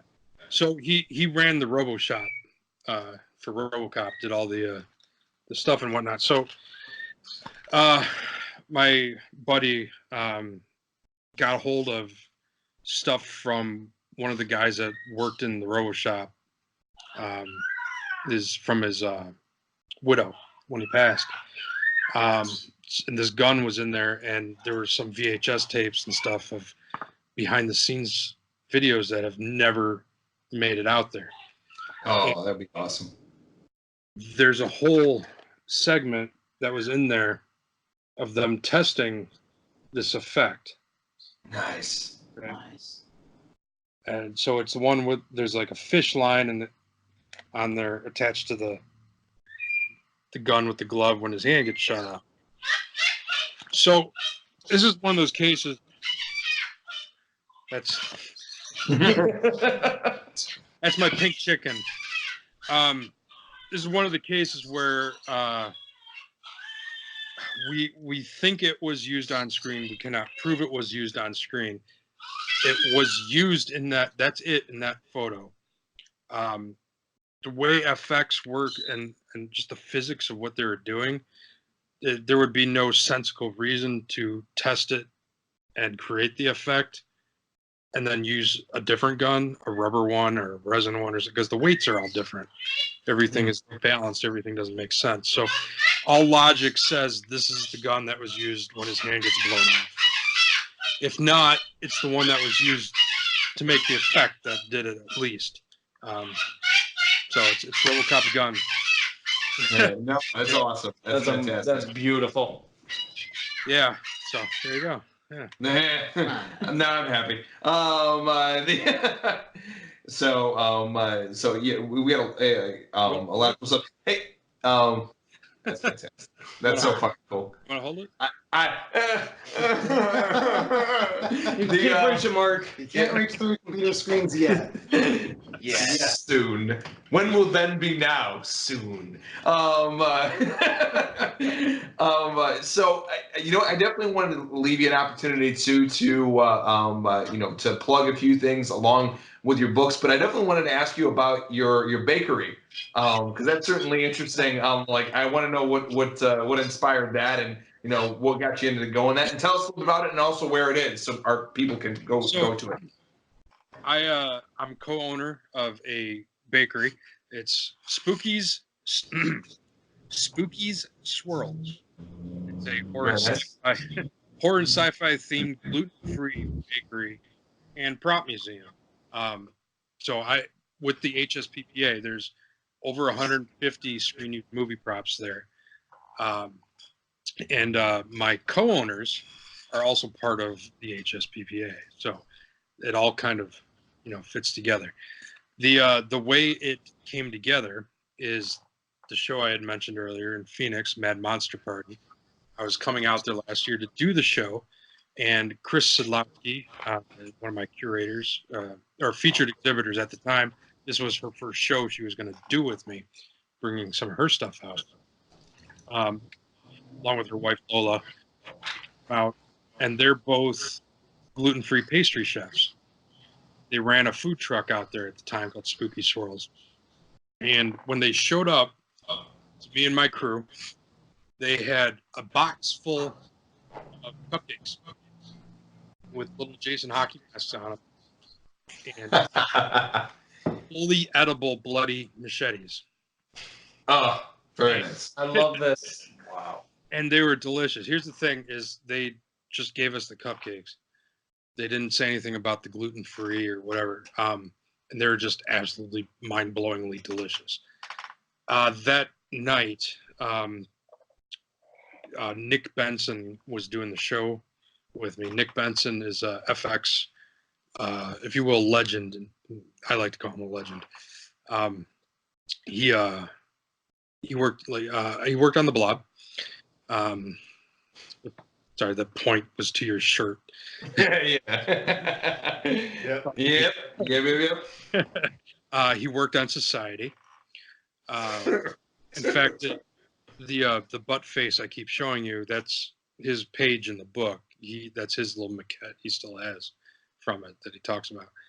And he worked on Nightmare on Elm Street 4, in particular, if you saw at Flashback when we met, the puppet, the soul puppet. Yeah. Yeah, so he puppeteered that soul puppet. That's kind of how he and I first met. Was he saw me post that, and we just got to talking. So anyway, Nick was with me for that show, and we got back to the hotel, and just sitting there in the couch in the hotel room, completely quiet, no TV on, nothing, just eating these cupcakes. Just this moment of pure bliss. And yeah, that's where it started. So after the whole show, everything, it's a 36-hour drive home, it's technically 26 if you're nuts. I chose to sleep one night, so it was 36 hours for me. So before people argue with me on the internets about mileage. So in that 36 hours alone with nothing but Red Bull and the road, I just my brain just kept going and going and going, and it just like they want a bakery, I want a museum, I like to eat, collectors, and I'm like, hey, it's Planet Hollywood, but pastry. Hey, why not? Yeah. I then had to convince them of it, because believe it or not, it's a crazy thing to come to somebody with. And we brought in Ernesto Avina, who is one of my featured exhibitors out here, does a lot as a fourth partner. And yeah, so I mean, it sounds crazy to think of a bakery with props in it, and then you walk in and it's just mind blowing. The response has been insane. We opened July 3rd. It's outside of Phoenix, Arizona, in a town called Chandler. So we opened July 3rd, but we had our grand opening August 10th. And Paul Taylor, who played Pinhead in Hellraiser Judgment, came out to sign and stuff. We did a special 11 by 17 that was given to everybody that bought certain things. But so this is how crazy it's been. We had tailgaters for the grand opening. It's awesome. Man. That's fantastic. Tailgaters for a bakery. And then, so there was a line that must have been about a block long or something, and it was consistent all day. People waited about an hour and a half average to get in. Nobody was angry, which was just a blessing. We had the Ghostbuster cosplayers out there, Arizona Ghostbusters. Yeah. Those, They were working. They were working crowd control, passing out waters. And the Ghostbusters were running crowd control. That's great. yeah, so they're awesome, and it was just a really really successful thing. So they're coming back out September 7th. We have Jackson Robert Scott, who played Georgie in the It remakes. He's going to be at Spooky's signing, much the same way Paul did. So yeah, Nice. Well, that's awesome. and then so Spooky's is, I mean, it's just so incredible. I absolutely love being there, and I can't stand like being 1,600 miles away from it right now. It's a pretty long distance. Pretty long distance. So, and then just out of curiosity, where exactly is it located? Which city in Arizona?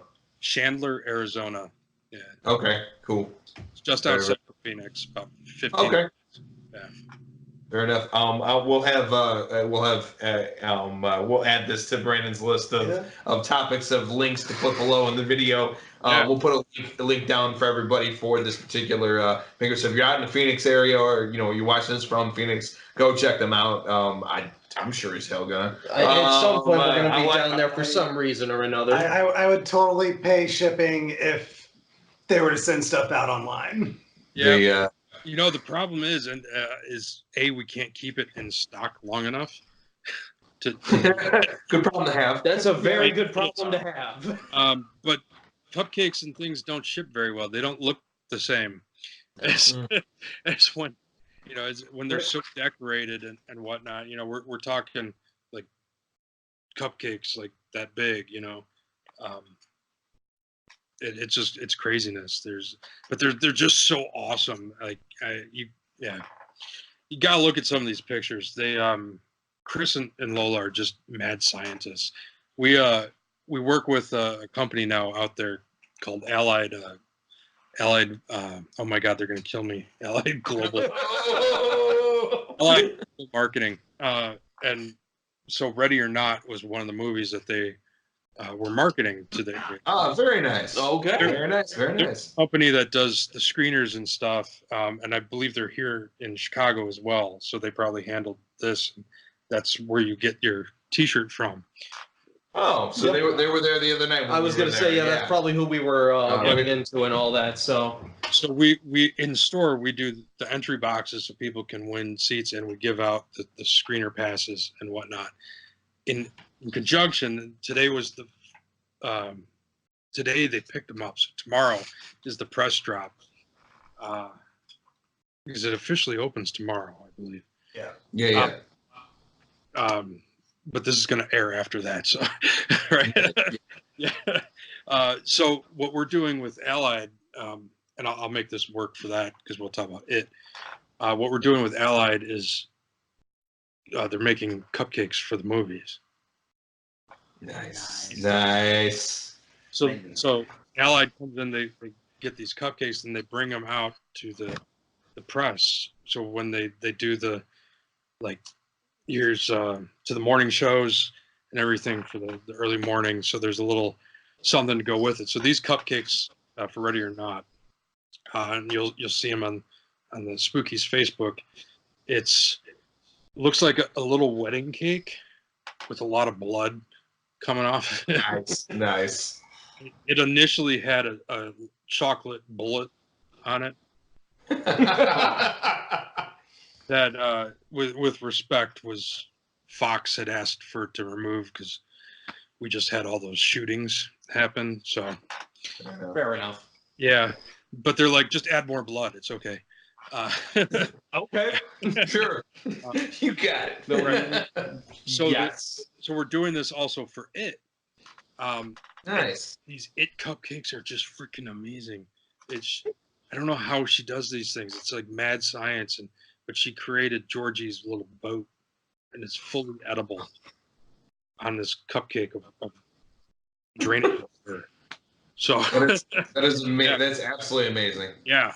So I'm not a big cupcake guy, but I really want to eat these cupcakes. So the four of us are in agreement. We're taking a road trip to Arizona. To get cupcakes? Yeah. Just that's something. Wow.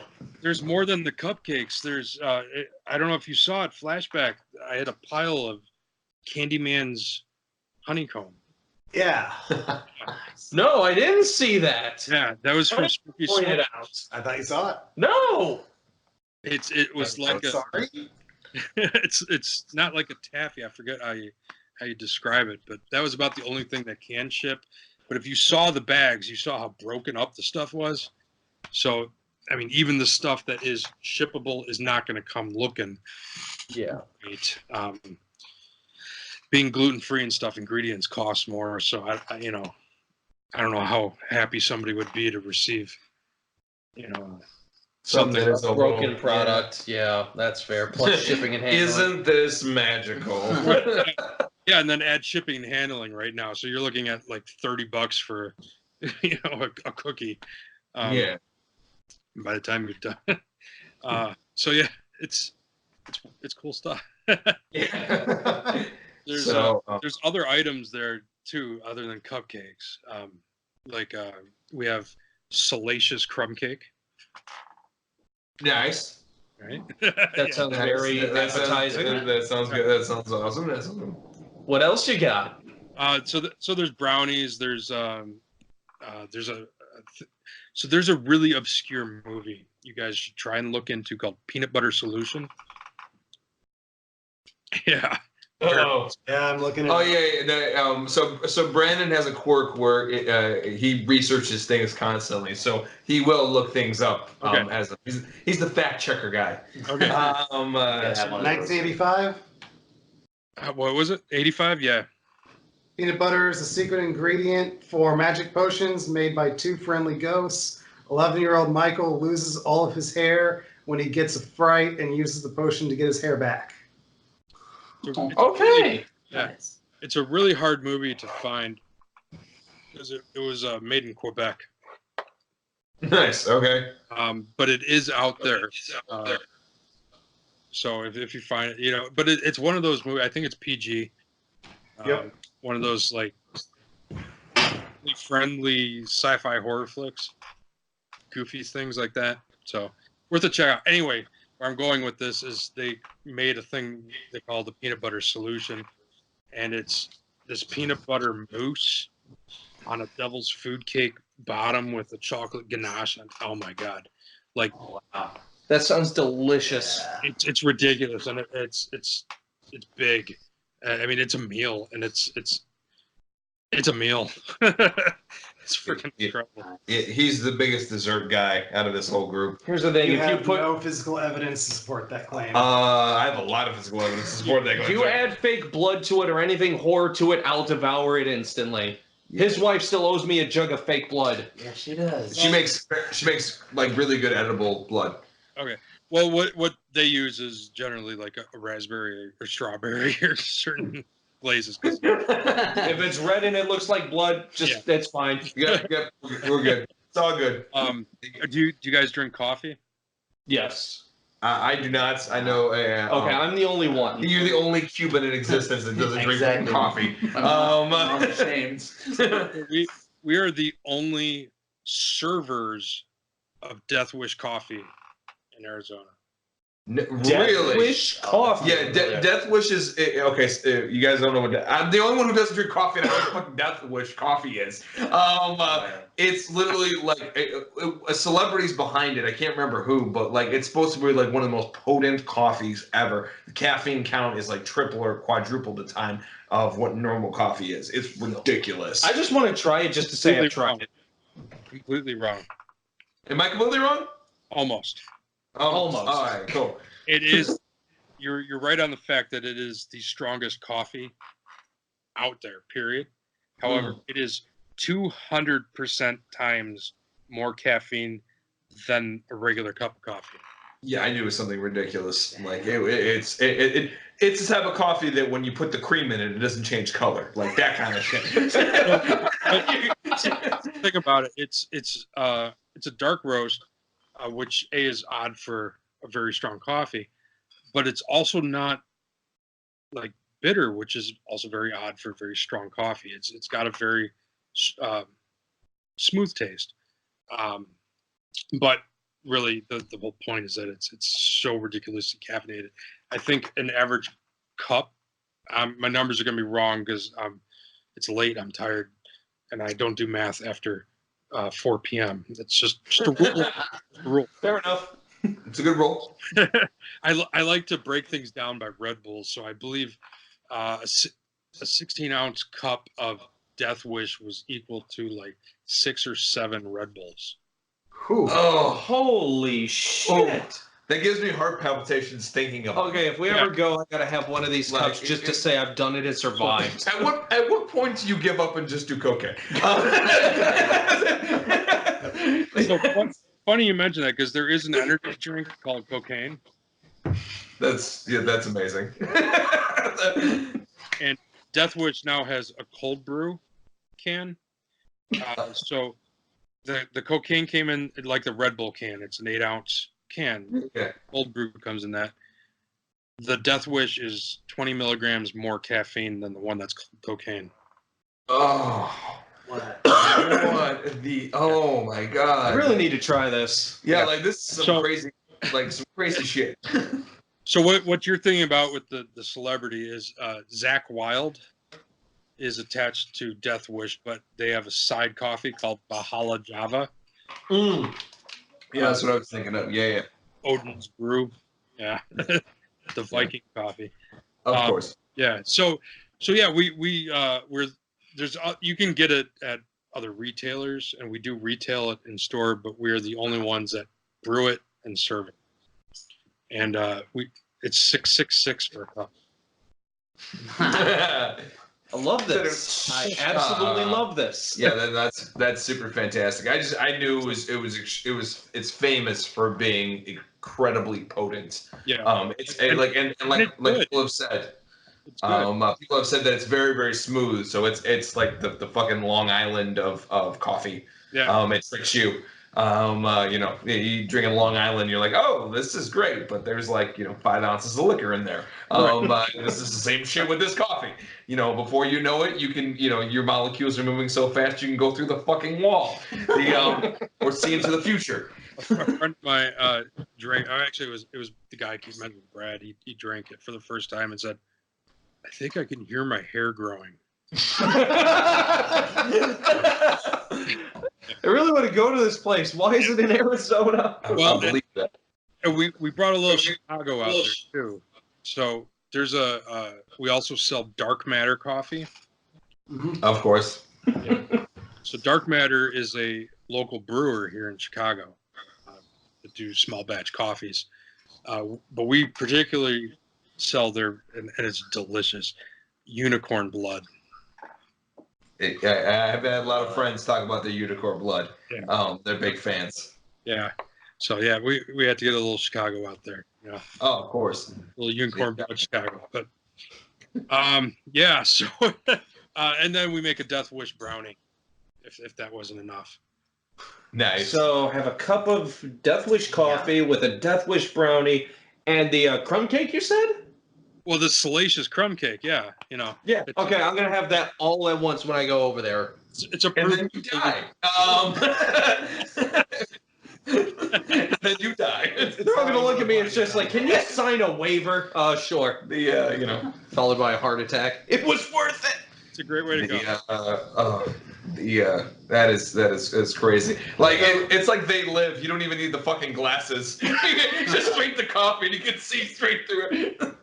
Rowdy Piper was right. I will say Zach is the person who survived eating and drinking everything on the menu at Scum and Villainy. So, here's a funny little story. In LA, when I went out there last year, I had two objectives: swim with sharks and drink and eat everything on the menu at Scum and Villainy, which is a Star Wars themed bar. I really hope you did the later before the first. Yes. Well, my shark trip was very disappointing. I saw 3 baby blue sharks, and they were there for like a second and then swam away after they stole the bait, the little bastards. I was just thinking that the sharks were trying to pad you up for a good meal.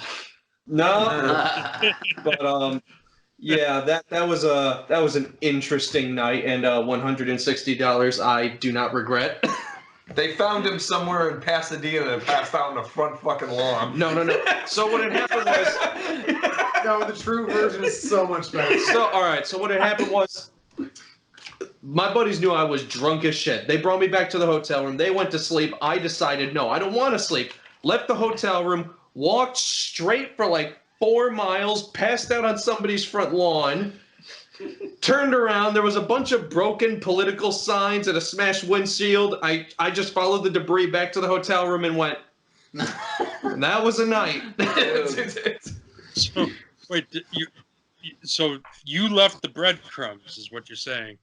Essentially, yes. I don't know what I was mad about or why I was destroying stuff. I just know I woke up, there was destruction, I followed it. Oh, there's the hotel. The statutes of limitations have now officially run out, so he can share the story. There was only one windshield smash. The rest of it was just signs. And you cannot neither prove or deny that you were responsible for that. Either way, whoever was getting elected that season or year, whatever, was probably not happy, but whatever. I don't care. Not my state. Good God. Is mind-blowing on that. I keep interesting company, James. And I'm sorry, all I can think of about is fucking Death Wish coffee and Stephen King sitting there and everything else. I want to make another movie. Dragon. Nobody can make my movies as good as me, so I'm gonna make them. My idea is I'm gonna kill some guy by shooting some cans at his dick. It's gonna be great.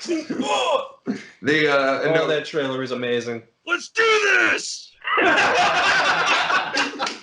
Maximum overdrive! 2! 2! It's even more maximum. And more overdrive. And Emilio Estevez is going to be there too. Because why not? Why not? This is a Charlie Sheen movie, if there isn't. Oh, yeah. Here's my buddy Charlie Sheen. Tell him about it, Charlie. I got tiger blood. What? Charlie Sheen, Tom Sizemore, and who's our third? We need a third. Charlie Sheen, Tom Sizemore, and... What? Chuck Norris? Because why not? Johnny McEnroe? Johnny McEnroe? No. Johnny, I don't know. It's like, who's Norris? As long as we get AC/DC to do the music. Yeah. Oh, yeah. Well, of course. Except it's got to be Axel singing this time. Oh, no. Pew, pew, pew. Some Overdrive 2. And then have Axel bring back like Crazy Axel from the late 80s, where he jumps off an airship carrier and swims with dolphins.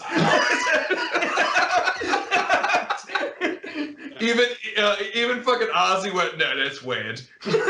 So right now is the moment of the birth of the Kickstarter of the 5 of us. We're putting up the Kickstarter for Maximum Overdrive 2. Yeah. We're gonna make it happen. And Stephen King has to direct it, and half the budget needs to be devoted to cocaine. It's gonna be a lot of cocaine. A lot of cocaine, and very specifically 80s cocaine. Yeah, you have Charlie Sheen, Axel, and then. Oh my god.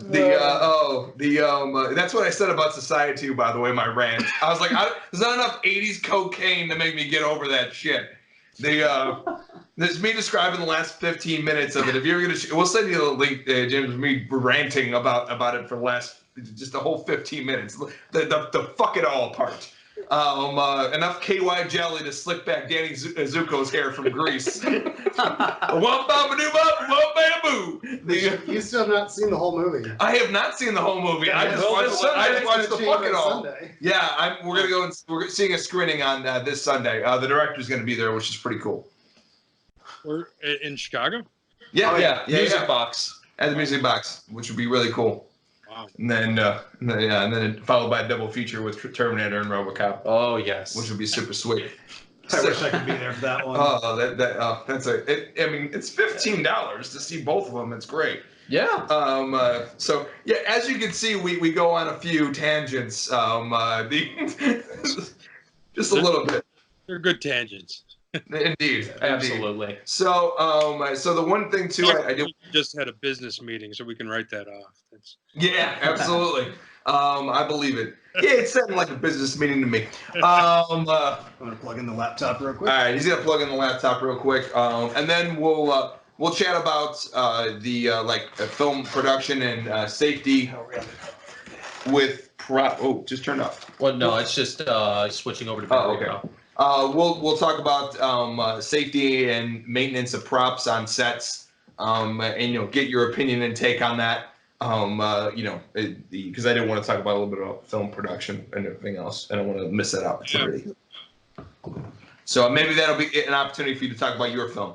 Yeah, I was gonna say I don't know if you guys know this, but I'm producing it. And I've got a new one that we're working on right now. Oh, very nice, very nice. In fact,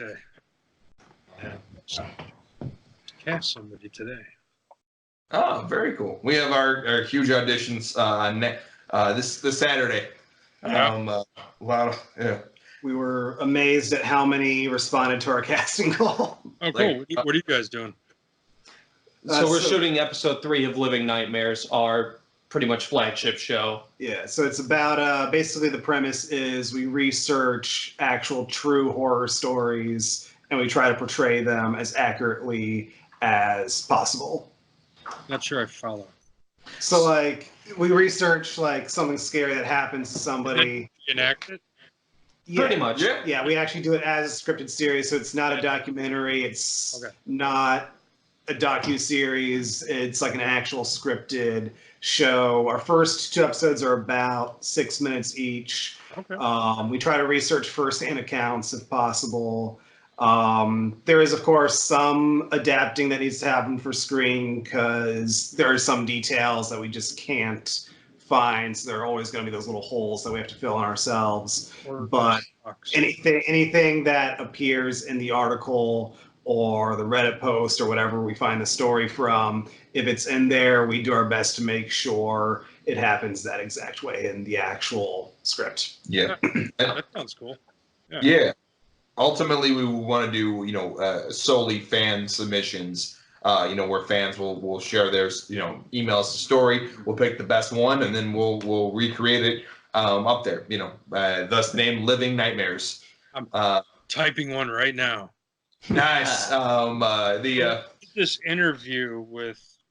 Oh. This interview with who? Who was that with? The jackass asked for the gun from RoboCop. That made him look like an idiot. Well, we don't need him to make. Yeah, I was gonna say it kind of. Oh, shots. All right. So yeah, pew pew pew pew. Let's just because we do like to provide an educational platform for people who are filmmakers out there. One of the things, and because we have the prop master here, is Prop keeper. so, Actual prop masters. I'm the gatekeeper. I'm the anyway. It was a bad thing of me trying to remember a line from Ghostbusters. So let's talk about prop. Yeah, exactly. Prop safety, prop respect, the importance of props. I know that there's stories all around here. Zach, you've definitely done your fair share of obviously horror movies that require a lot of different types of props. Mainly knives. Knives and everything else. You know, you've had me be stabbed in one of your movies. One. So two. Two movies. So that it turned out okay. yeah, no holes, I'm good. He's planning it. It's okay. One day there'll just be a convenient accident. Oops. So what are some of your advice for people taking responsibility for props and for safety and treating props of any kind with respect? Well, just for one, just know what you're working with. If you're working with knives, especially if you want to use a metal one, dull the ever-loving hell out of it. So no matter how hard you try, you can't hurt yourself. Also, it's not doing nothing. Yeah, like you can't really hurt anybody with it. Don't test sharpness on people's arms. Yeah. That's why I always test it on myself, just because I really just don't care. Do this at home, kids thing. Yeah, don't do that at home. And then also know the material you're working with. So say you want to drop your prop that, what did you say this material was again? Theoretically? Well, from here, I believe it to be cold cast resin. Yeah, cold cast resin or ceramic, either one, where if you drop it, your whole prop just shatters and you have to replace the whole prop with essentially duct tape and blood. And you can kiss your continuity goodbye. Oh, yeah. Thankfully, it was the first shot, so... yeah. You can make a different decision at that point. Yeah. But, yeah, know what you're working with. Don't be stupid. Be responsible. And don't risk anybody's life. Yeah, that's super important. Brennan? My recommendation on that is that you need to have a prop master, and whether you're actually have, you're not dealing with a budget where you have a Hollywood crew, sole prop master, but somebody has to be in charge of that. You don't leave a prop of importance, but also a weapon in any actor's hands when they're not shooting, and then you don't have oopsies. Yeah, there's been plenty of oopsies. You also refrain all accidents, and accidents are extremely easy to happen. So the movie I did, It's Just a Game. We have a character in there, Skull Girl. If you've been to any HSPPA exhibits in the last year and a half, you've seen her standing there. We had 3 sets of knives. She carries 2 buck 120s. The Scream knife, for those who don't know what that is. Ghost face knife. She had 2 Hero metal knives that were used for close-up. Those were real knives that were dulled. The blades were dulled off. But they're still a real knife. I mean, you could stab somebody with a spoon and kill them. You don't need a point or an edge to do harm, especially with the metal. So those were always under wraps. I had those secured no matter what until she was in position. I gave her the knives, did her scenes, I took the knives. So then the next knives were the resin knives that were used for just about everything, including holster holders. And then we had floppy knives, the rubber knives, and those were the ones being used for stabby. And there's a behind the scenes video that we have on the Facebook for It's Just a Game. That's It's Just a Game. There will be a link in the description. I didn't have to say it this time. I didn't have to say it this time. I have big news too. I'm going to share with you in a second on this. I'm going to tell you again. So in this behind the scenes video, it's hilarious because Skullgirl comes walking. I'm in the garage. I don't know, the guy shooting behind the scenes was out there with me doing something, and Skullgirl comes walking into the scene with a broken knife, going, like crying, like, I'm sorry.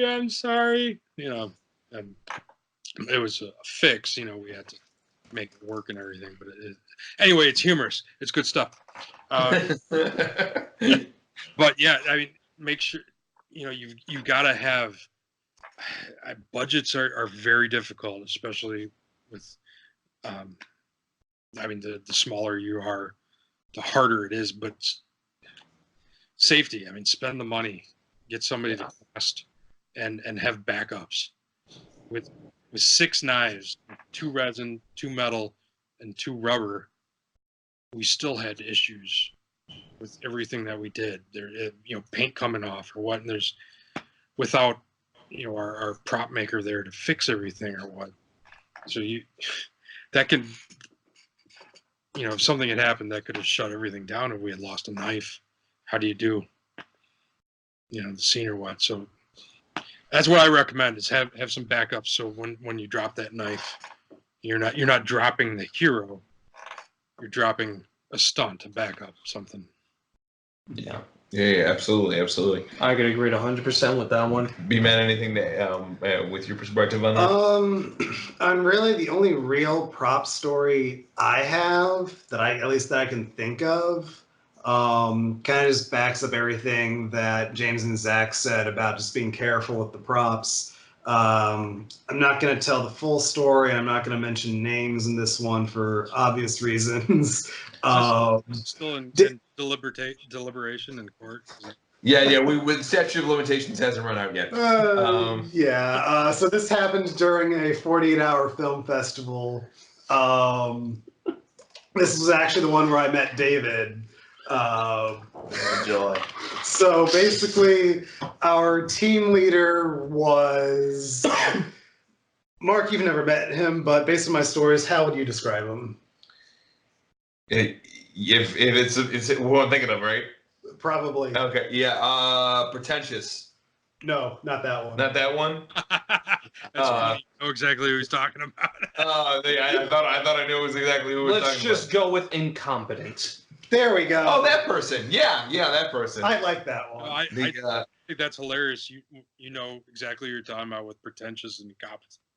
That's It's funny because both of those people could fit both of those descriptions. We have sleepy, we have dopey, we have incompetent, we have douchey. We have a lot of different ones running around. The people you meet in low budget filmmaking. Oh God. But yeah, so our team leader.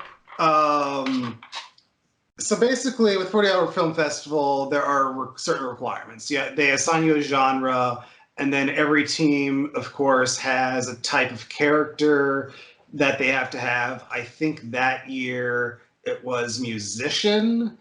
You have to have a certain line of dialogue in the script, and you have to have a certain prop. The prop that year was a plate. David and I, along with another buddy of ours, we were pretty much assigned to write the script. We stayed up all night writing the script, and at the end of the day, our team leader decided to completely scrap it and rewrite it himself.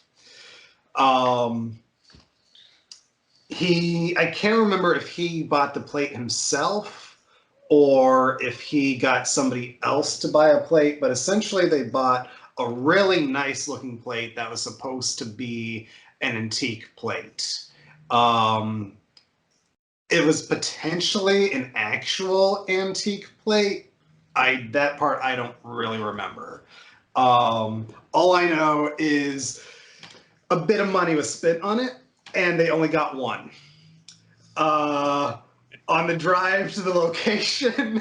Oh, that's the worst. During the drive to the location, after everything the team leader put us through of all these requirements he had for the script, everything he wanted for the actors, everything, like he was very controlling, and he wasn't a nice guy on that set, to put it lightly.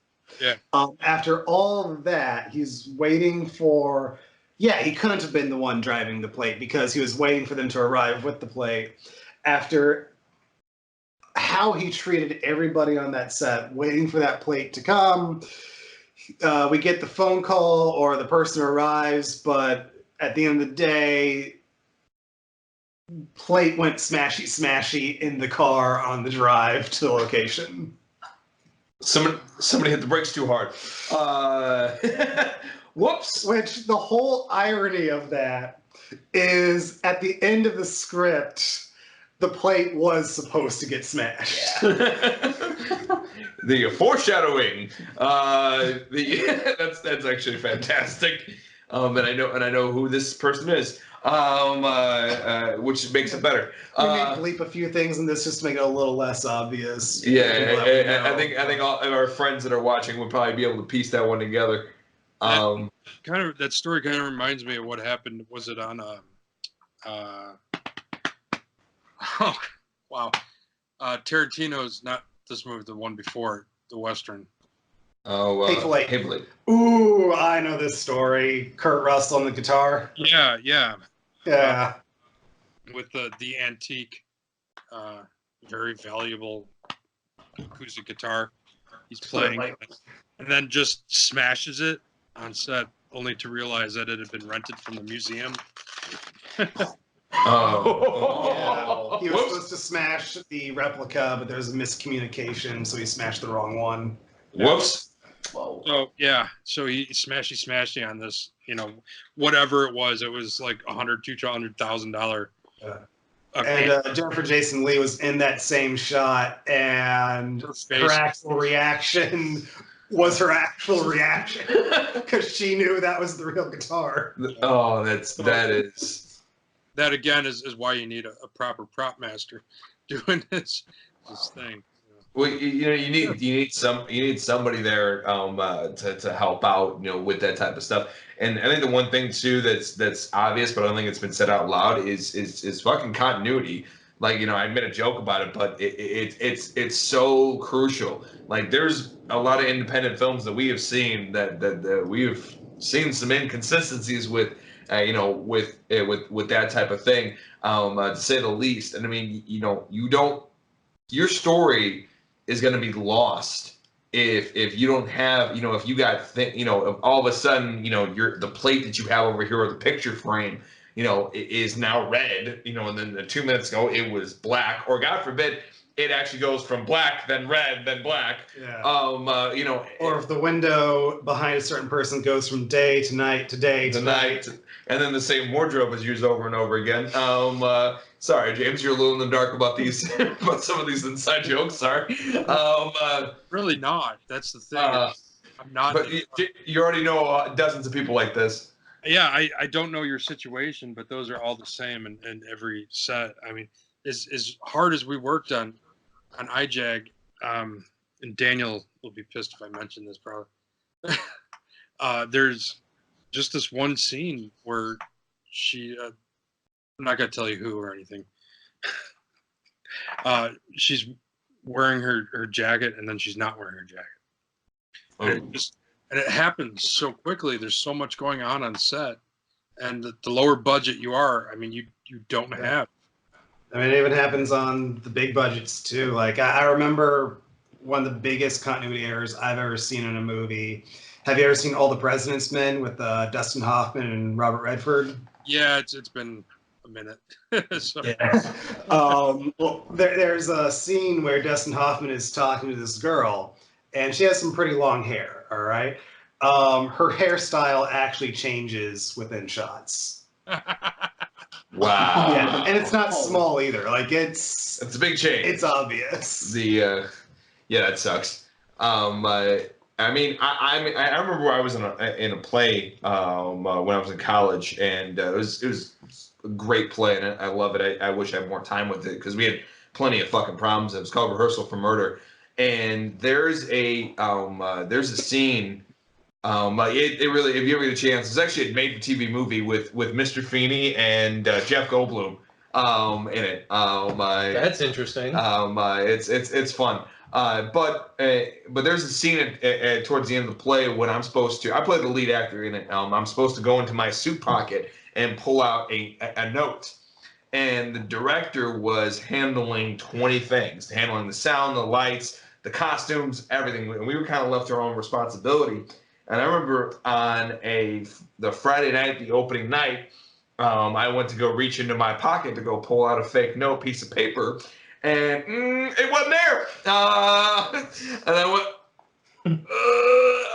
and then in hindsight, I probably, considering it was more of a meta type of play, I could have literally kept talking, went off stage, grabbed the prop, and went back. It was that type of I could do that in that type of play. I was literally the master of the universe. Instead, in my panic, I mimed a piece of paper.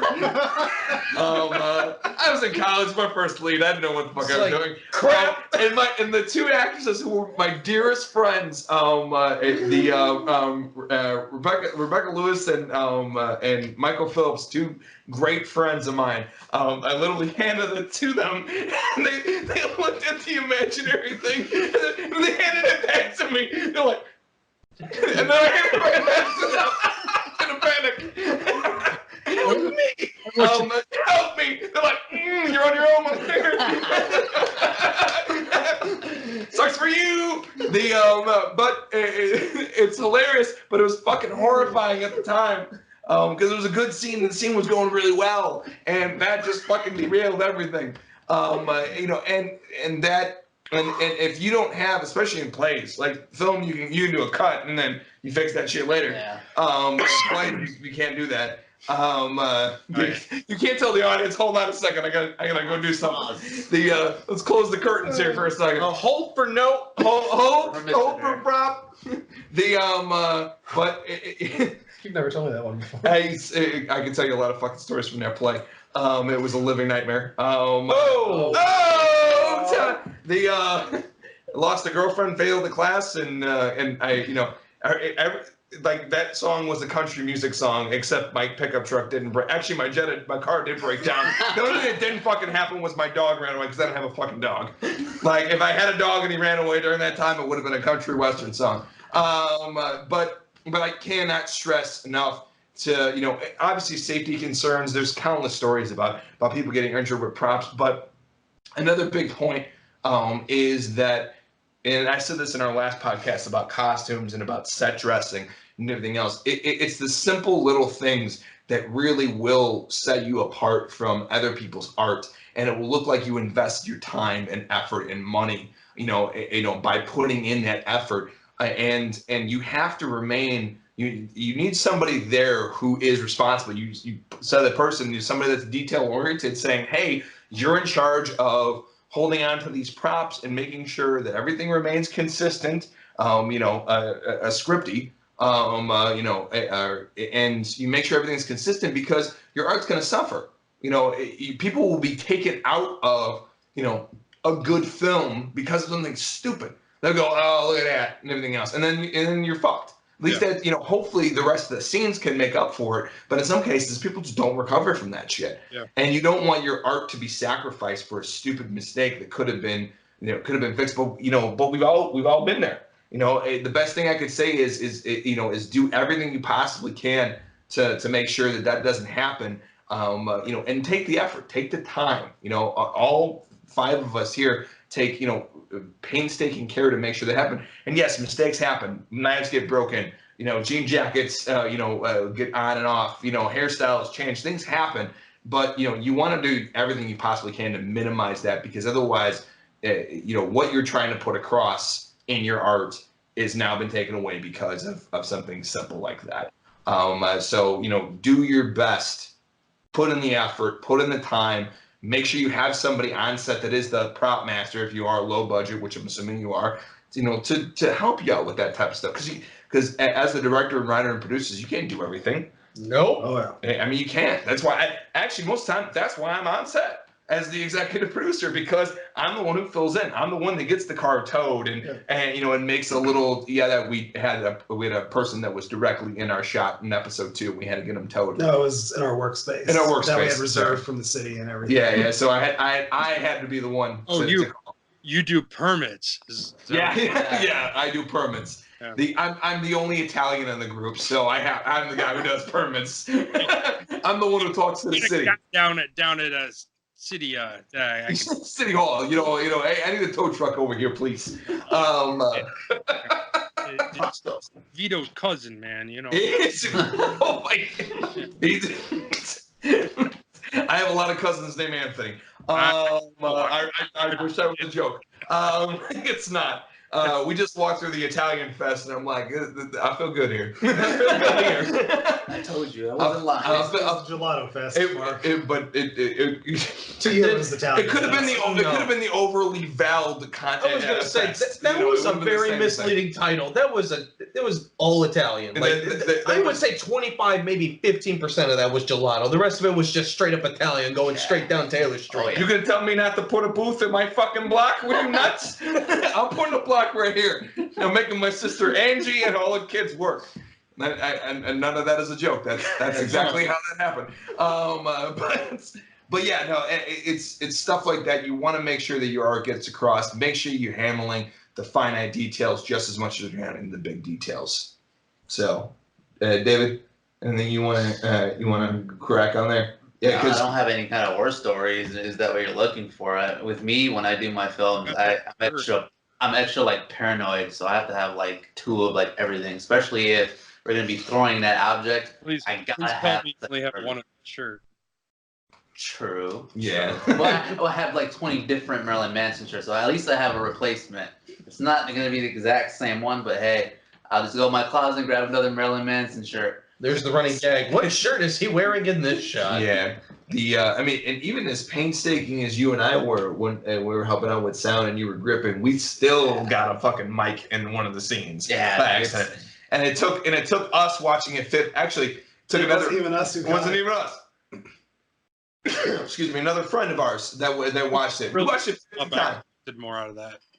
I'm sorry? You really built that up. I expected more than just a little clap. No, sorry. Sorry to disappoint you, sir. I thought like sinuses were gonna come flying out or something. There goes Mark's soul. That's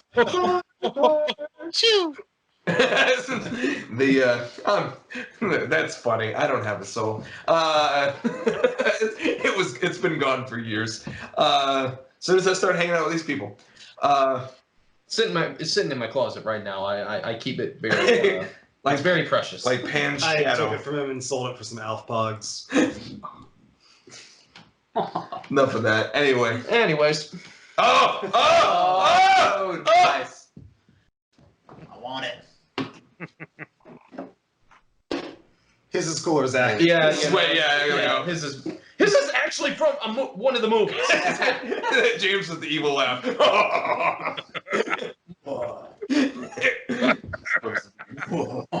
Come inside my box. Anyway. There's That kind of interview. That's gold. That's gold. That's comedy gold right there. So I mean, yeah. Any final thoughts on that? Just to talk about prop safety and prop making sure that you have all that wonderful stuff. Yeah, it's just comes down to be careful, especially if it's something that can't be replaced, or if you're only going to buy or make one of something. Be extra cautious.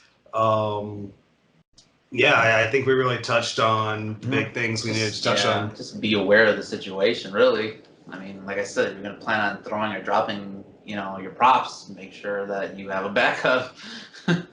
Yeah. Just like data, backups. Yeah, that's why I got like 4 or 5 hard drives. Yeah. Nothing scarier than your backups getting fried. Yeah. Oh yeah. Poor Wes. There is. It's getting into the box and your backup's getting fried. We all turned to Zach to watch him. That thought terrifies me more I than think anything. you broke him twice. Like, you broke him twice. Thank you. Thank you for that, sir. We appreciate you. So, all right. So I think that almost wraps up, but I do want the opportunity, James, I want you to plug every single thing that you would like. The floor is yours for you to plug all the good stuff you got going on and all the great films, the restaurant, the association that you're doing, all the wonderful stuff. Let it rip, and we'll have links below that Brandon will take care of for you. See? All right. All right, so we have the HSPPA, Horror and Sci-Fi Prop Preservation Association, combined with Spooky Swirls, the gluten-free horror and sci-fi themed bakery outside of Phoenix, Arizona.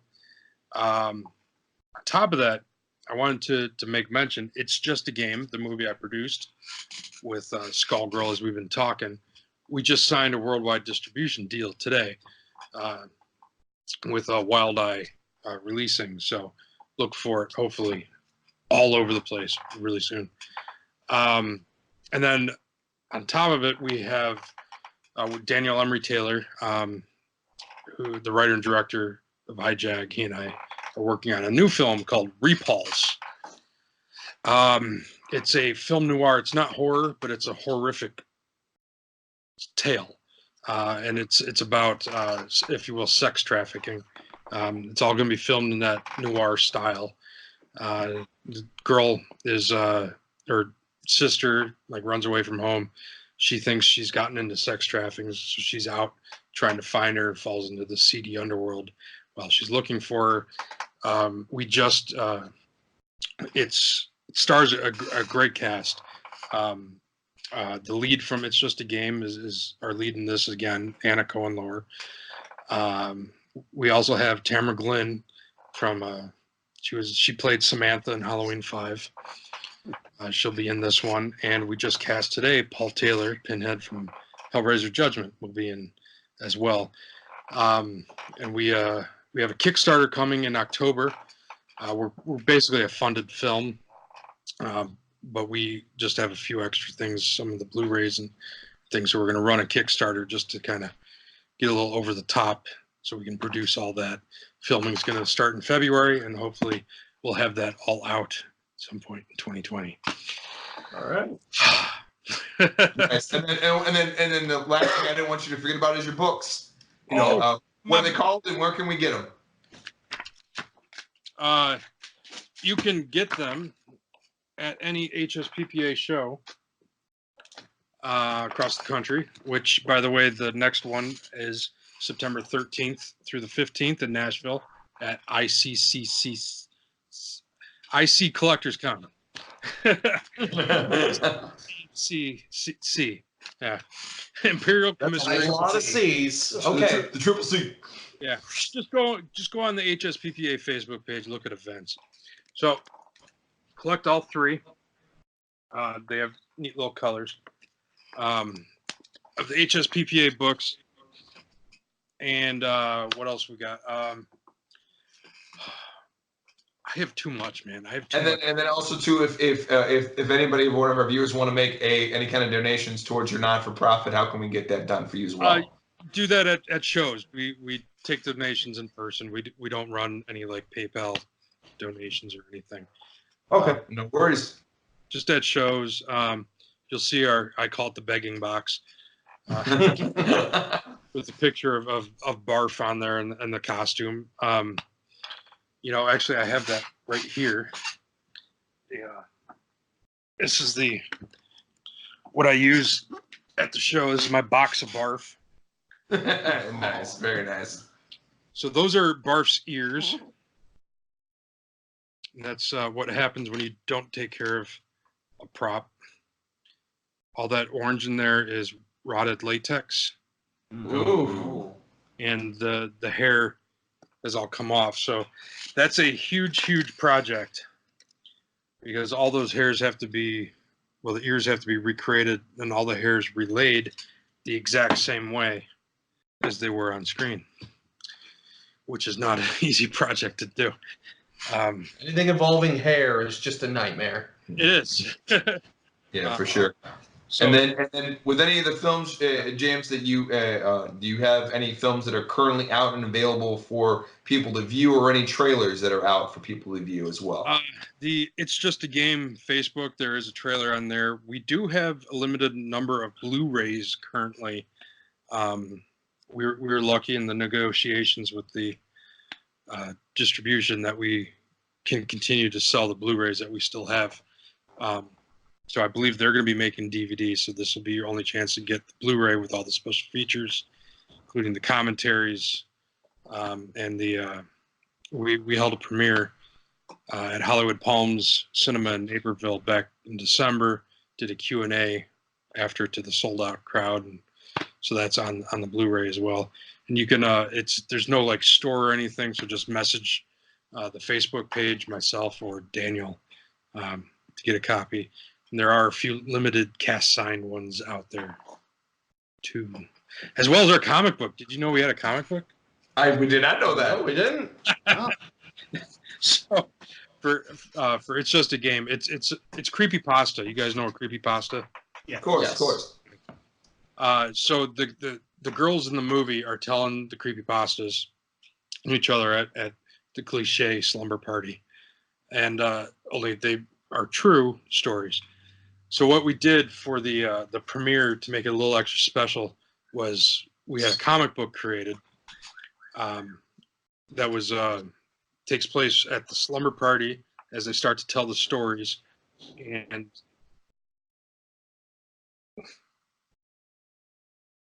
that was weird. They've become alive. Run, James. There's like this, like, okay. So anyway, my friends. There you go. So the comic book takes the three stories and tells the whole story. So it tells the whole little creepypasta about Skull Girl. So it's kind of like the backstory, but told in the creepypasta style. So Skull Girl, mother murdered the ancient witch, which the whole movie's about, and then Jeff the Killer. And it's all kind of comprised into this book. The art was done by Danny Romero, and then it was written by Raphael Nieves, who used to work, did Marvel Hellstorm and The Phantom, the old purple outfit. Yep. And then it was colored by Tom Luth, who does Mad Magazine. Oh, very cool. Yeah, Yosaki Yojimbo, and a few others. Gru, he does Gru also. And then we also had a special cover done. This is like one of those boxes checked off for life goals. And so Dan Parent did a special cover for us for the Kickstarter when we did the Blu-ray Kickstarter for IJAG. And it's Dan Parent is the writer and artist of Archie Comics. So Nice. basically I got archified. So yeah. Nice. That's awesome. That is pretty awesome. I got that going for me, you know. Which is nice. Right. Yeah. I have it right here. So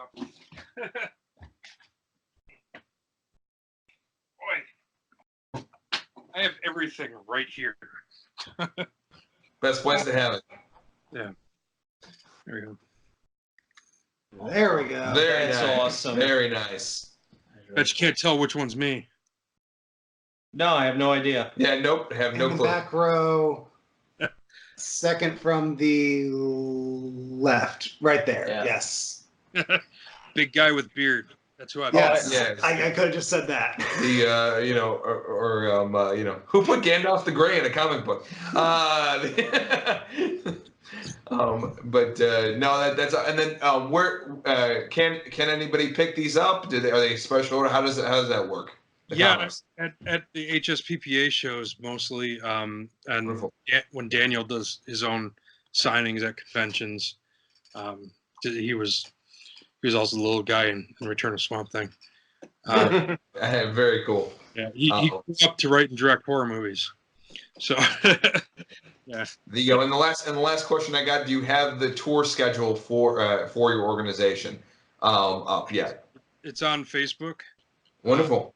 Yeah, everything through the end of the year is on there. In fact, I think we just added our first show for 2020. Like yesterday, I think it's up there for Scares That Care. That'll be in August 2020 out in, I think it's a Virginia, Williamsburg. Nice. West Virginia. So, so there's that. But yeah, I mean, I'd rattle them off to you. But I know we're going to be Nashville in middle September. We'll be at doing the Elk Grove Library Comic Con on September 28th.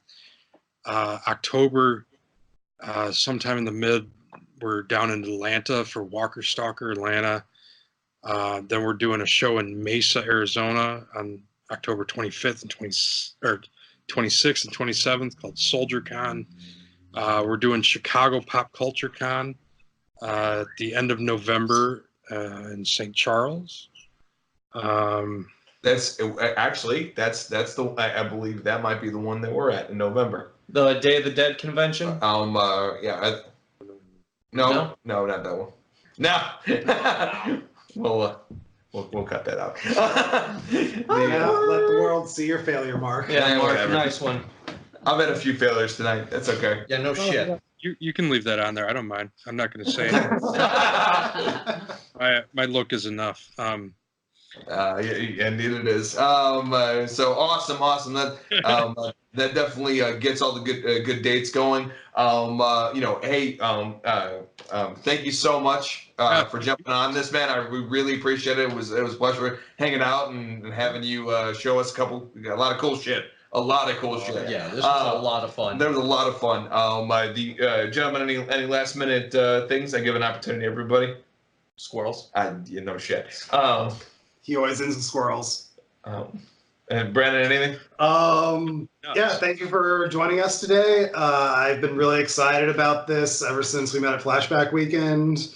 And I'm just amazed. It's like literally one thing after another how much you're involved with.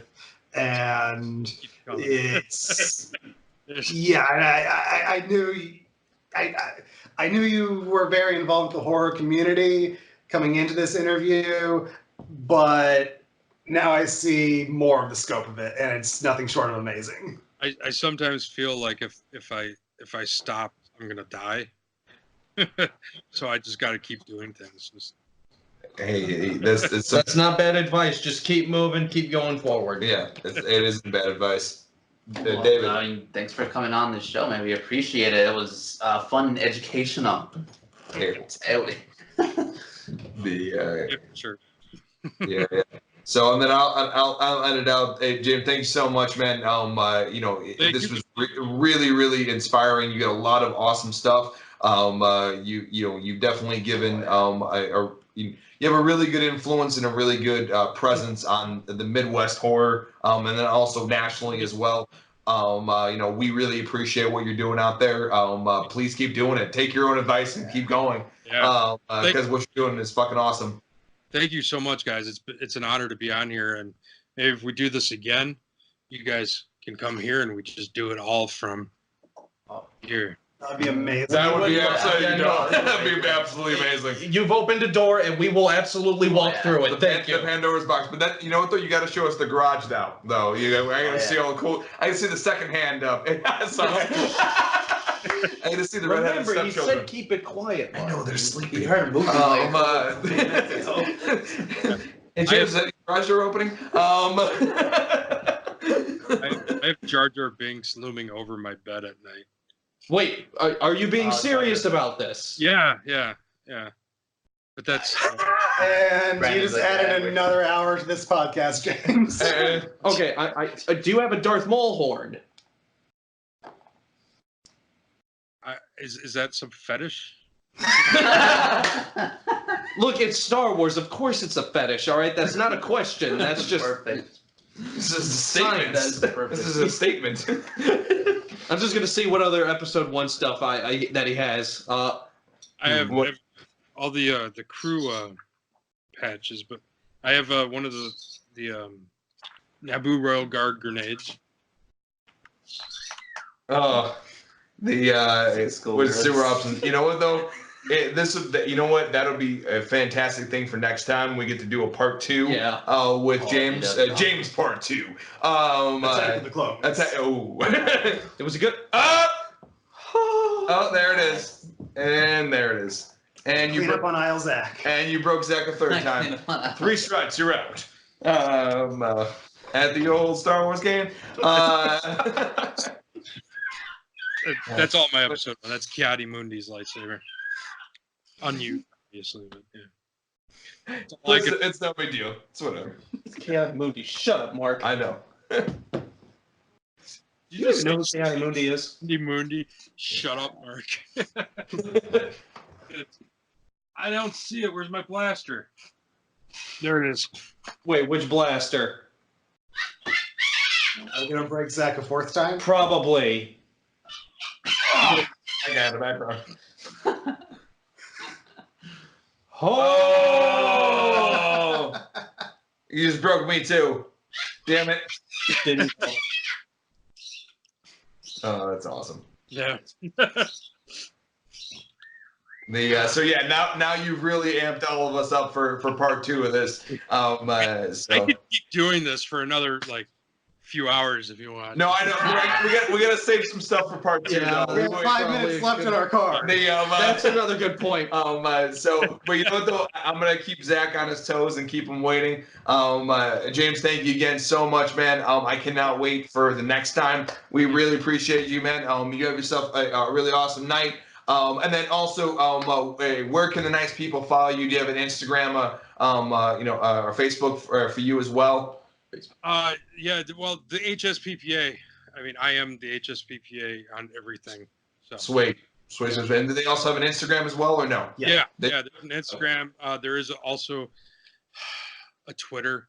Don't worry, I make sure we avoid that one like a plague. Yeah. I don't handle the Twitter. Thank you. East Coast guy does that. I hear you. We'll have Brandon put all those links below. We'll put the Twitter one with a line through it. But yeah, thank you so much, man. I appreciate it. For all of our audience out there, please follow this gentleman wherever he goes. He's just truly fantastic. Yeah. And then also go ahead and give us a like, share, and subscribe on the brand new Midwest Horror Network Facebook and Instagram. The name should be changing pretty soon. Yep, Instagram transition is completely done. Facebook is in the midst of transition. If you look us up on facebook.com/Midwest Horror Network, it might bring you to the Living Nightmares page. Which is fine. Hopefully that's cleared up by the time this episode goes live. Yeah. But if you go Instagram or Facebook, Midwest Horror Network, that will bring you to us. Yeah. Also, the YouTube channel is completely changed. We are officially the Midwest Horror Network on YouTube as well. All pictures and name should be officially updated by now. Absolutely. It takes about 24 hours, but by the time this is up, that won't matter. Yeah, give us a like, share, subscribe, and share it to all your aunts, brothers, uncles, sisters, best friends, neighbors, and former roommates. We really appreciate it. Y'all have a good night. Stay scary, friends. But where can they find you on Tinder? That's for after the podcast. I'm out. Good night, Chicago.